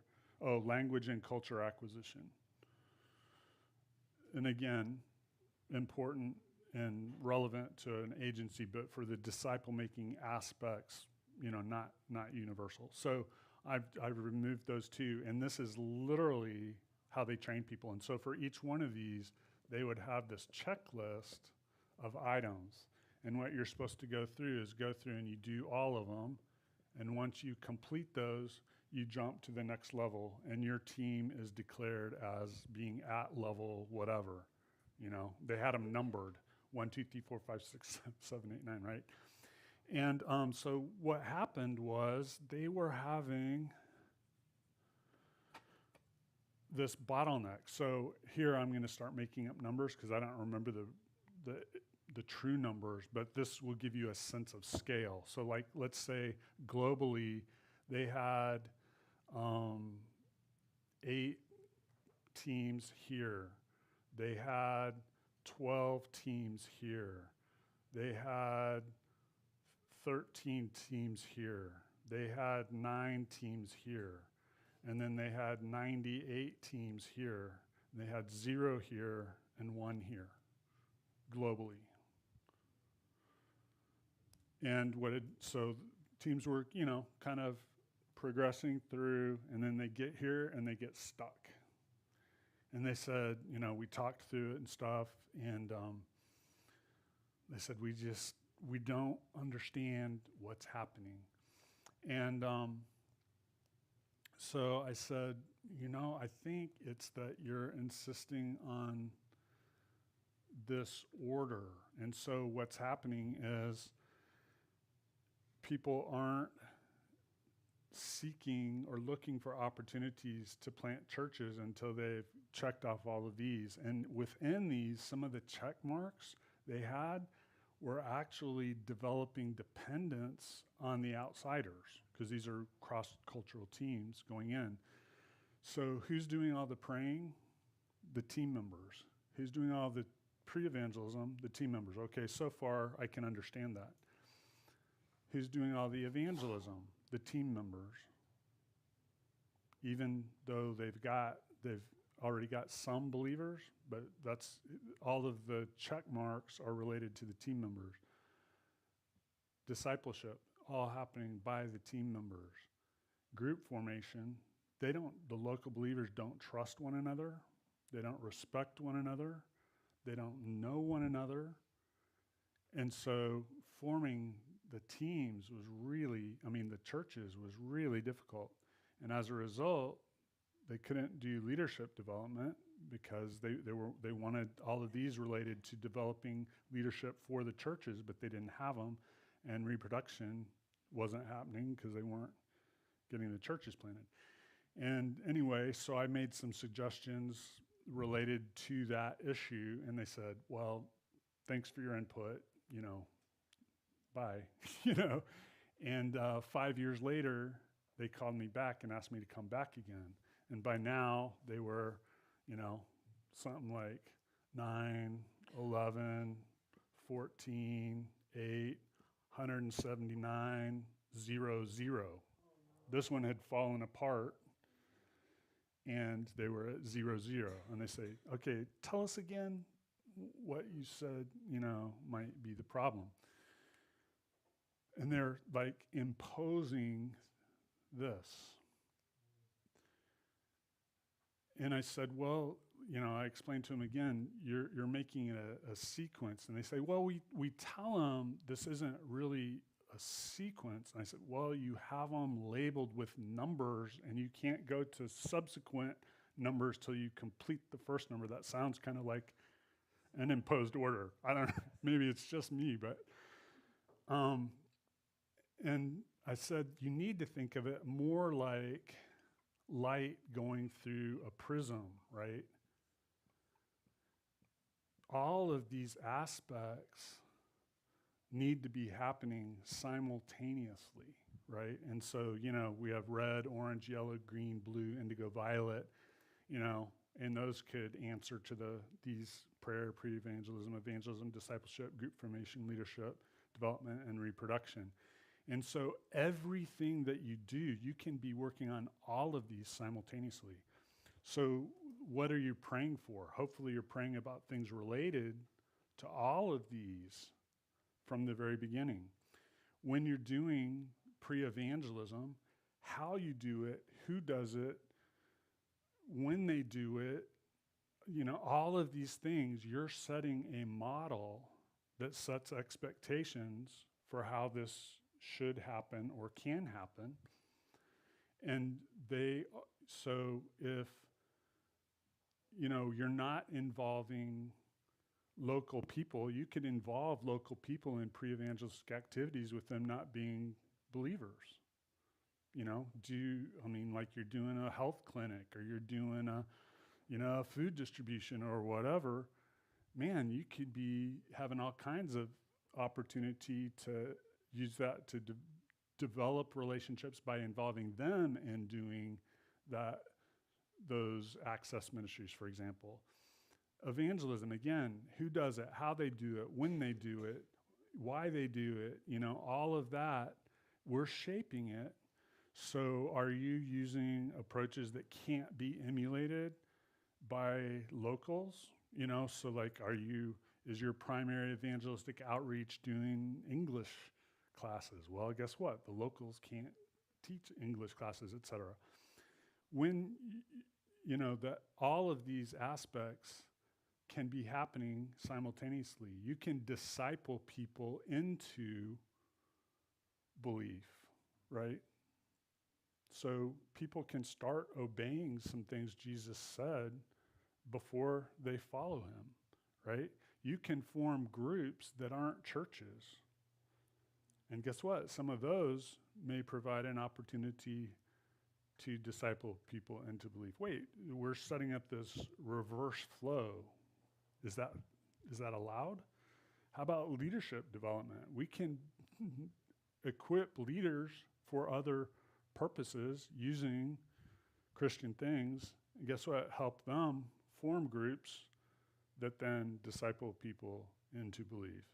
We could have them reproduce things, be learning these reproductive principles to reproduce other things like rotating savings and credit associations or accumulating savings and credit associations or community health work, or there's all kinds of things that we could help them reproduce, and we could help them.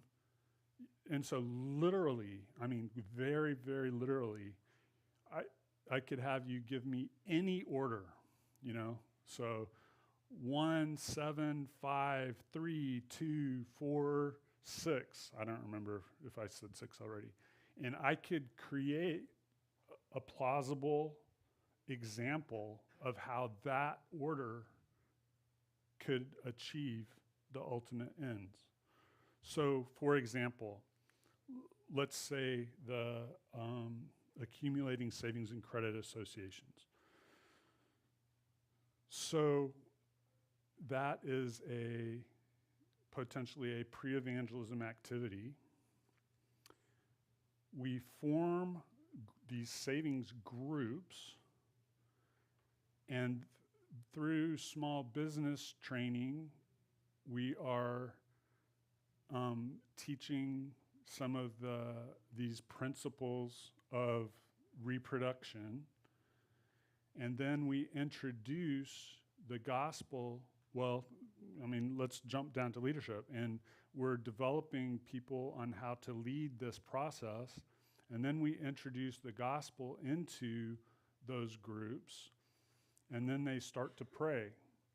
And guess what? I forgot to add reproduction. They start reproducing those groups as we're developing the leaders. That's who's doing the reproduction of those groups. And then they start coming to faith and praying, so praying's last as the focus, the main activity that's taking place. So, literally, you can do any order. Now, again, there's nothing wrong with this order, but let's say you're going through and you run into a bottleneck. Well, shoot, then jump and work back to it, from some other direction. There's all different ways it can work. So, well, before I go on, questions about that or comments? Okay, so for example, on discipling people into belief, we said the 3/3 group can be used as a structure for simple church. With very minor adjustments, we can use almost what's printed in your book as a pattern for a seekers group. So there's people, they're not ready to believe yet, but they're interested. So we can put them in a seekers group, and they can be studying the Bible together, considering applications, having accountability to pass on what they're learning to others before they enter the kingdom. Is it clear that it's a seekers group? Yeah, it's clear that it's a seekers group. And so it's not a church. You're using almost exactly the same tool, but you've formed a group, and then you're discipling them into belief. No reason, there's nothing wrong with that. And so be looking for, is there a better sequence that we can use? Is it more helpful to do this first or that first? What's possible? If you're not having barriers, great. Just do whatever came naturally or, whatever you tried. But if you're having any of these that's proving difficult, figure out how to cover the other stuff and work back to it. And in most cases, it makes it easier because you're doing what is possible. So to expand on that a little bit, actually, man, I hate to do this. Is Ryan coming back? Well, somebody can catch him up or tell him, go back and make sure you watch this part of the video. Okay, so I put this series of timelines up here, and you'll notice they're almost the same. They're all identical, except this one I've put an M in. So what this is B, a person is born. The 1 is when they first become aware of the gospel. The cross would be when they choose to submit, to be a part of the kingdom. The M you could use it for minister or multiply. And so like most people today, most believers never even get there. But for those that do, it's usually a pretty big, weight, because if nothing else, they're not given the freedom to do that, But so that's multiply, and then this is when they die. Okay, so that's the timeline. So mainly what we've emphasized so far is putting the M right here, the multiply. So rather than waiting this long period of time, as soon as somebody enters the kingdom, making sure we're structuring it so that they will multiply. So just to point out, the period from the 1 to the M could be considered like typical generational reproduction, right? From when a new person understands the gospel to when they start multiplying. So what we've just done is we've done that. Well, you remember 18 months average reproduction rate versus 4.5 months? Maybe this kind is like 17 million times as fruitful as the one above it, right? It's way shorter. But there are other possibilities based on this. So for example, not always, but sometimes it's possible to actually put the M here. So an example would be what I just described with a seekers group, because with a seekers group, if you're doing it well, part of the accountability is, now it's not the same level of accountability because we don't have like church discipline and things like that, but part of the expectation that is encouraged in the group is for them to be passing on what they're learning. So in a sense, they are multiplying to others before they even enter the kingdom. And then very often when they do enter the kingdom, all these people that they've been pouring into immediately come to faith, right? Because they've already been discipling them toward belief. And so potentially it's even shorter, right? That 1 to M as typical. Now, again, that's not always possible, but a lot of times it is. So when it is, let's make use of it. All right, this one may be a little mind-blowing and is not as consistently successful, but I'm going to put it up here just so that we realize there are possibilities like this, you can help people multiply before they're even aware of the gospel. But we're teaching them to multiply something else, like those Savings and Credit Association trainings or community health education. Those are always set up, especially the community health education, where you're equipping locals who are then responsible for disseminating that knowledge in their village or their community or whatever. And so you're teaching them this idea of they learn a new skill like hand washing, right, or whatever, and then they start practicing that themselves, and they're responsible for passing it on to others in a way that they pass it on to others. And then they learn about putting nets over food dishes that are left out to prevent larvae being deposited by flies or whatever. And so then they learn that, then they practice that, then they equip others who equip others. And then, oh, guess what? We should sleep under bed nets, prevent malaria, etc. And so these systems are set up that are using the exact same principles that we're utilizing for disciple making, the dual accountability and all of that stuff. And they're multiplying that. And then, because we're involved in that process, we look for opportunities to introduce the gospel. And they've already got these well-developed networks that are sometimes very large that they're already naturally passing on. And so suddenly, boom, very quickly, we're seeing multiple generations of reproduction on those tracks that have just been laid down. And this isn't just for third world stuff. In so many ways, I've been really grateful for some of the effects of COVID. But there's one thing that I deeply regret, is that fall of 2020 was supposed to be the rollout of a project like this that I was trying here in the US. So I had actually, when I was out in California, had mentored this guy. He ended up having to move back to his home in Gainesville to take care of his mother who had severe health issues.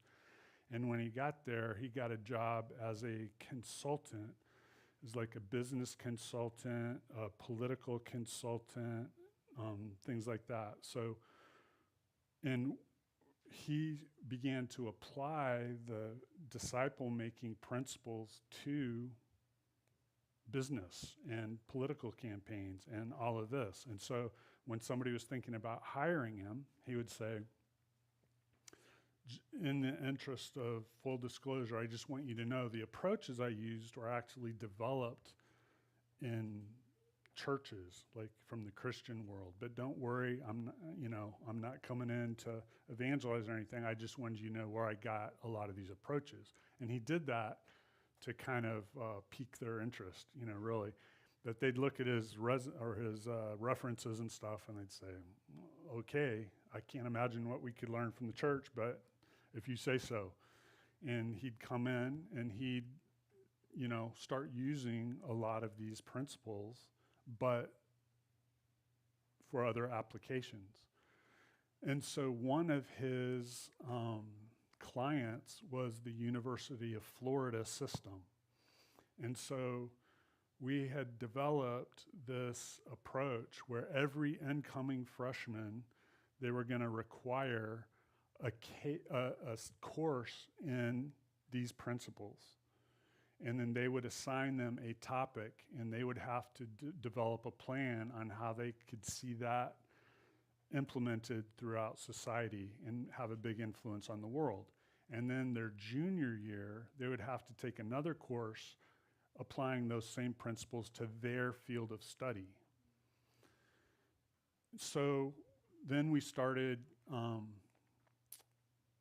notifying all the churches and all the student ministries in Gainesville this was going to happen. And we said, you might want to start learning these principles so you'll know what they're learning and because we had the inside track. We knew what the first year's topic was going to be. It was going to be a project related to global warming. So he said, you probably also ought to bone up on what you think is a Christian, position related to global warming, because all your incoming freshmen are going to be very interested in that, And so that gave us an opportunity to start coaching the ministries and churches in how to apply these same principles to disciple making. And guess what? That was going to happen fall of 2020. Then fall of 2021, it was going to roll out to the other, I think there are 9 other UF campuses. And then the 2023 fall, it was going to roll out to several hundred other colleges and universities that take the University of Florida approaches, and they coach these other 100+ universities. So we would be impacting potentially over 1 million students a year in these, and have the opportunity to start. We were going to have this plan where we were going to have the Gainesville student ministries and churches start coaching up the other 9 campuses, and then those people coaching up the other campuses, so that we were going to really quickly spread the insights for disciple making, plus have this entree of all these people trained to multiply something else, so that when we got them exposed to the gospel, we'd have tracks to run on. But it all got short-circuited because they canceled the whole new program once COVID hit, and so it's not rolling out. But I mean, just to envision things like that are possible, right? Small scale, large scale, but sometimes it really can have an impact. Okay? Thoughts about that?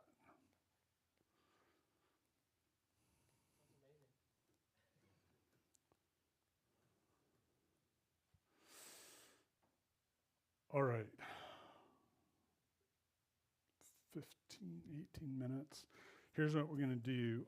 I want to start mentioning some of the websites that I put in the email that I sent to you, just so you sort of know what some of those things are and why you might want to look at them. So one of the websites was peoplegroups.org. So that is a missions research website where you can find information on people groups globally. All people groups, unreached people groups, unengaged people groups, and find where they're located and information on what resources are available to work among that people group or language group, and so on. And so, .org. Yeah, but I'm just wanting to describe it, but thanks because you're right, I was wrong. It is .org. Another site, but that does not include North America. It's everywhere except North America. So then peoplegroups.info has similar information on North America. The bad news is that is a much clunkier, much less complete website, but it's good enough to still at least look at it for reference. But it would provide somewhat similar information on location of people groups in North America. So be aware of that. I think I put MetaCamp.org in there, which is kind of the website for our little training center. The main thing there that might be of interest, well, a couple of things. One is on the prayer tab. There's some guided prayer,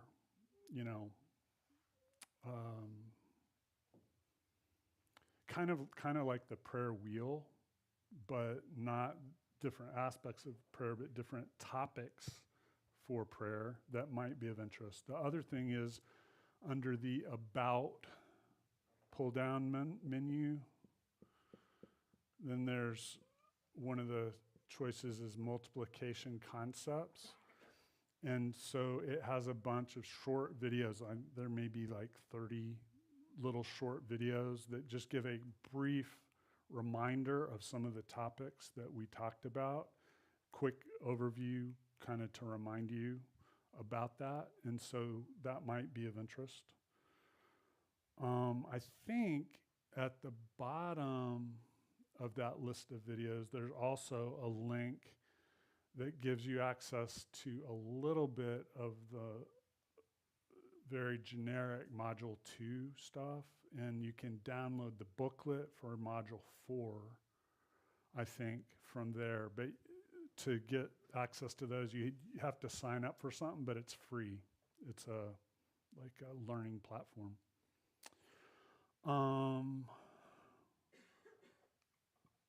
Something that could well be of interest is zume.training.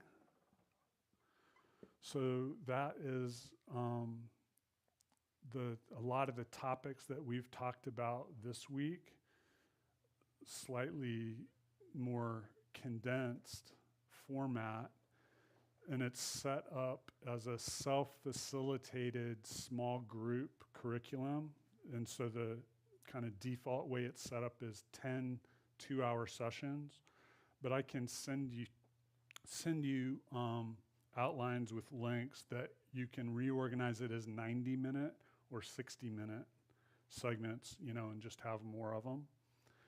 But the reason you might be interested in that, the biggest reason, is it's available in a little bit over 40 languages. And so if you're a place that you don't speak the language well, you can let them be going through that, and you know exactly what's being said because you can reference the English version. And so it just makes it, easily transferable to other cultures. There's also an app that you can download that lets you you can download either lesson at a time or video at a time or whatever for any given language, all of the content, so it can be accessed offline. There's also, we've got little app things where you can have it, little pieces of it be drip fed to your email for 30 days, just as kind of a refresher on some of the principles. You can flip through those drip things online. There's all kinds of options. If you're in a place that's using media to movements, and people always think about the evangelism side of that, but there's also the discipleship phase of that. And you can use the videos from this as the little media bites that are distributed, through social media or whatever. There's all kinds of different ways to use that. But if you have questions on additional options, I'd be happy to talk to you about that. This is actually, and about a little over 50,000 users a month are using this in those languages. So, it's not something that's famous, but it's almost anywhere you go, you can find somebody who's familiar with it. So we've got, a heat map that can show you where all the users have been and all of that. It's part of a ecosystem of websites. Like another one that would be relevant potentially is zume.vision. And so that can be helpful in casting vision, for people that you're working with. Kingdom.training. If you're interested in media to movements, provides introduction to media to movements practices and can get you connected. Oh, also on Zume training, people can sign up for a coach, and that's free as well. So the materials are totally free and the coaching is totally free. There's Pray for Movement. and I think it's .org. I always forget. .org. If not, it's .com. And that's a tool. It's not a fully developed site yet, but there are some of the tools that are going to be on it are fully functional. So like we just had Ramadan last month. So we had nation by nation for Muslim countries organized 24/7 prayer in 15-minute chunks for a bunch of countries. So we had over 5 years worth of 24/7 prayer happen, and it provides what we call prayer fuel. So it's guided prayer points, and if you run out of prayer points in your allotted time, you just click and it'll give you more prayer points that'll be relevant to the target or country or whatever you're praying for. Soon, hopefully by the end of July, prayer.global will be up, which will be ultimately, when it's fully developed, a very configurable version of that 24/7 prayer tool. So like you could define, I live in Alabama, so I want to set up a 24/7 thing for prayer for Alabama. And so it'll provide by county prayer fuel, for it, and it'll handle all the sign-ups and reminders and all of that stuff. So, and then there's a bunch of geographic prayer sites. So like prayfortunisia.com, prayformaryland.com, and so on. I'm trying to think, does anybody have your message handy that you could look at the other websites I mentioned?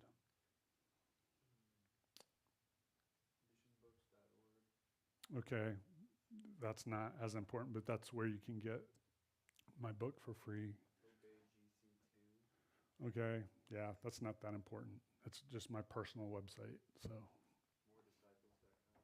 moredisciples.com is a good one. They've got a really good movement podcast, for example, that I think if you like podcasts, I would recommend it. And then they host some of those tools for Zume, like the 60-minute version, the 90-minute version, the 30-minute kind of drip prayer stuff, or drip reminders of different principles. All of those are hosted on moredisciples.com.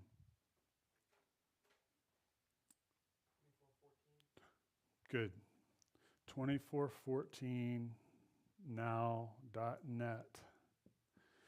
So 2414 is a coalition of practitioners of these types of approaches. There's different flavors, but they're all, pretty close in terms of principles. And we're people who want to collaborate with one another in order to saturate the globe with this happening. So the specific first level goal is the end of 2025. So December 31st, 2025, the goal is to have people using these types of approaches in every people group in place globally. So we have about 100,000 specific targets. I think, if I remember correctly, we're at about 8,100 and some, so 8K plus, I think, that we currently have targeted with these approaches. And among those, targets, about 1,600 now. 1,600 of those would actually be at movement status, meaning consistent fourth generation reproduction in multiple streams. And among those 1,600, they have 114 million believers in them. So these would be people who have come to faith through these approaches in those movements. So it's a growing phenomenon. And so this can provide you, like there's a free book you can download that's in a bunch of languages.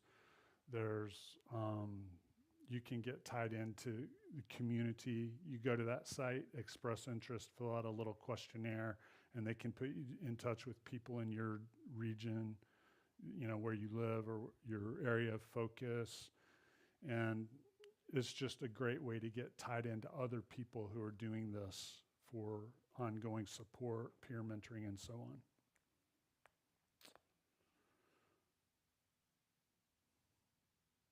Okay, we'll call that a wrap.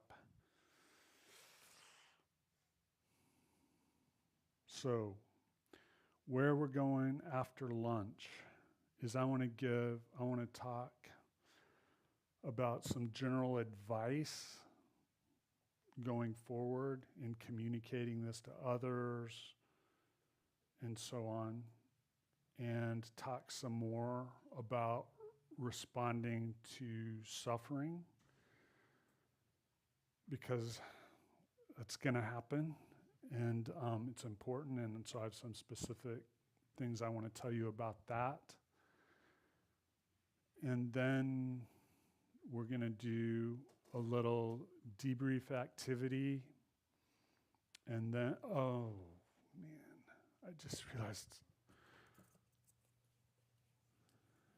is there any time after 3 o'clock today that you guys could devote like an hour to doing some more stuff if I left you homework?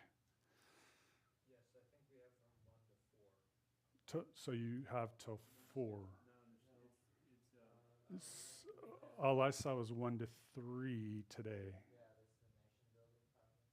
Oh, yeah, at that time frame, actually, but 1 to 3 check. What is nation building project anyway? Let me just check on that. Okay, because otherwise, if I could give you like an hour of homework for stuff that I wouldn't have to be here for, you could do it yourself.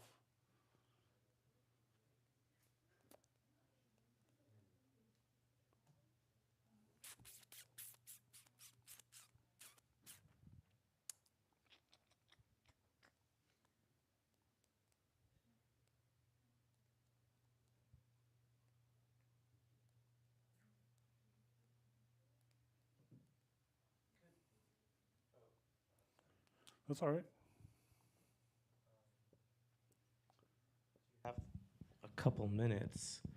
I just had a question about this model in terms of in a Muslim context. Is there anything that you could, I don't know, give us some input? I mean, it's you know, great. It works really well in a Muslim context. Yeah. Pick a country. How about Bangladesh? Massive movement. Over 1 million churches now formed exactly like this, totally among Muslims, for example. Yeah. It's actually hard to do any other model. Yeah. I know you were just about to go into the suffering piece, but I'm curious to hear your input on getting a new believer to do evangelism in a context where suffering is more prevalent and their life is in danger. Yeah, that's a great question. I don't know if I can answer it quickly, but let me give a couple of real quick comments. One is, when you are involved, it's setting them up to be able to do it better if you have them gather people before you share with them. Like, so like, let's say you're out prayer walking or something else. Anyway, you have a spiritual conversation with someone and you discern, hey, there's some potential openness here. There's some potential interest. So then my first move in a staunch Muslim context is ask them, hey, I would love to dig into this more. Would it be possible to meet with you and your family or you and your friends and talk about this together? Okay, because it's all they're doing is like taking any heat for introducing you, but they haven't made a decision yet, right? And so it's like it'll be limited, any retribution against them. And then in the group, you can explain the gospel and so on. Then, if several in the group are ready to believe, awesome. If they are and nobody else is, and then maybe even outside that group later, they're able to share with you, I really want to follow through on what you talked about. That you have, in a sense, lowered the temperature because you're not doing anything secret. You're not trying to pull people away from, their relationships or whatever. And assuming you have a kind and loving demeanor, the attitude of the group will be, whoa, what he says is totally wrong. But I can tell he really believes it, and I can tell he's got a good heart. It's just like he is way deluded, right? And so that's their attitude, as opposed to those evil people trying to destroy, our relationships and, da-da-da-da. And so then they can say, if they find out later that this person does end up making a decision on their own, then their attitude is, oh, man, they were deceived. But I can see how, what that guy said sounded really reasonable. And it's like a totally different level of resistance and, just negative, attitude toward that local person or the gospel in general. You've just helped lower that temperature. And so then it's easier for them to reach their family later, using the centered set kind of thinking. Over time, their chances are way better. Yep. I definitely like the way you present that, because I think, at least for me, the way I tend to see reaching out to a Muslim to get to his family, it can be a bit overwhelming. Being surrounded by a bunch of Muslims and trying to share your faith, it can seem a little bit fearful, and also almost like, okay, they're going to be stern and stubborn together.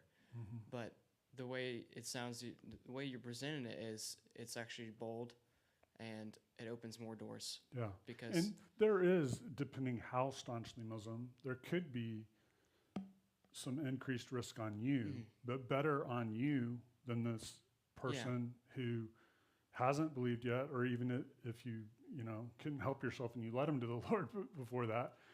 It's reducing the risk on them and paving the way for them later to have a lot more success. Yep. So, is Ryan back? Okay, that's all right. So let me describe this to you. So what we're going to do to make this, because there's kind of we're doing a nation building project, and there's assignment due tonight. What we're going to do is we're going to split, and people who want to stay in here longer can stay in here longer for you to keep going. Tell you what, let me draw up two things, and then maybe you can make a call and just have everybody do it, but on whatever day, just like say sometime in the next week or whatever, okay? One was, I really would like you to practice the first third of a 3/3 group. So you went through one and everybody had commitment items, and so at least go back and do the checkup. If you don't do the whole first third, do checkup from first third of the 3/3. That will not take long. I mean, we're talking about probably 20 minutes. But I just want you to walk through it and make sure you don't have any questions, because I'll be in touch. You'll have plenty of opportunities to ask me questions. The second would be on page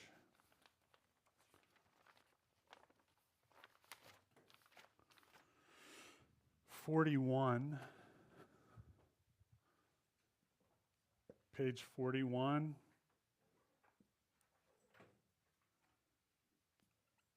Put your name.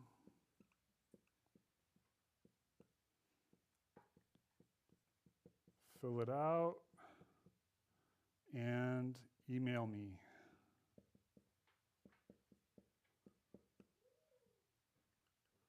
So like, photograph it. So what that is a 3-month plan. And so it's just fill in the blank. And I am definitely not expecting you to fill out something for every item on there, but just spend some time in prayer and ask the Lord, okay, from what we covered this past week, what in there is something that you want me to act on in the next 3 months? And I realize the first couple of weeks, 2.5 weeks of that, you're going to be here fully occupied, so that reduces it down to less than 2.5 months or whatever. That's fine. But in those 3 months, you'll have a general idea where you'll be, what opportunities might be available. And so just ask the Lord, in those 3 months, what of this is stuff that you want me to take some action on, and fill out on that, under the relevant points there, what those are. And with your name on the top, you take a picture of it, you email it to me. So then I can refer to that when we're interacting either by email or by phone over the next 3 months. I'll have an idea what I should be expecting from you. Like if you have, 20 things you said you were going to do and you only end up ever mentioning one, then I'm going like, whoa, what's happening? Or you only mention one and it's like, well, that's all they actually intended to do. That's awesome, that they've already done it. So does that make sense? Yeah, so there's Georgia people here and then there's Kona people. So we still got like 3 weeks here. Yep. 2 weeks at home. So pretty much our first month. Can we start it in once we get You can, but why not do some of the stuff at home? Why not you go home, you have a younger sibling still at home, teach them how to do a chat group and motivate, encourage them to find a partner to do that with. Okay. You could do that. Or, teach them how to do the 15-second testimony and then maybe lengthen it out or something. So maybe you got a sibling, maybe your parents, maybe, and some of this stuff you can do by text or by email. So I recognize it'll be limited and stuff. Yeah. Yep. Just in the next 3 months. I'm not asking for your lifelong plan or what you plan to do this for your life. It's just like the first steps. In the first 3 months, Lord, what do you want me to do in the first 3 months? That's it. Cool? All right. So we're breaking for lunch, and then I'll come back and we'll do 1 to 3 o'clock, and then you'll be done. Well, what we can do is, if you want, because I feel like there's some people who don't need the session from 3 to 5 in here with the nation building project, so we can move those boards into the Ezra room, and whoever wants to continue from 3 to 5, if you're willing to, we can have you go in the Ezra room. Yep. Actually, I've booked myself this evening. So I kind of need to leave at 3. But if you guys will just commit to try to do these two sometime in the next week, that would be awesome. So let's break for lunch and come back at 1. What's the first name of your friend in Philadelphia? Jefferson, Jerry Jefferson.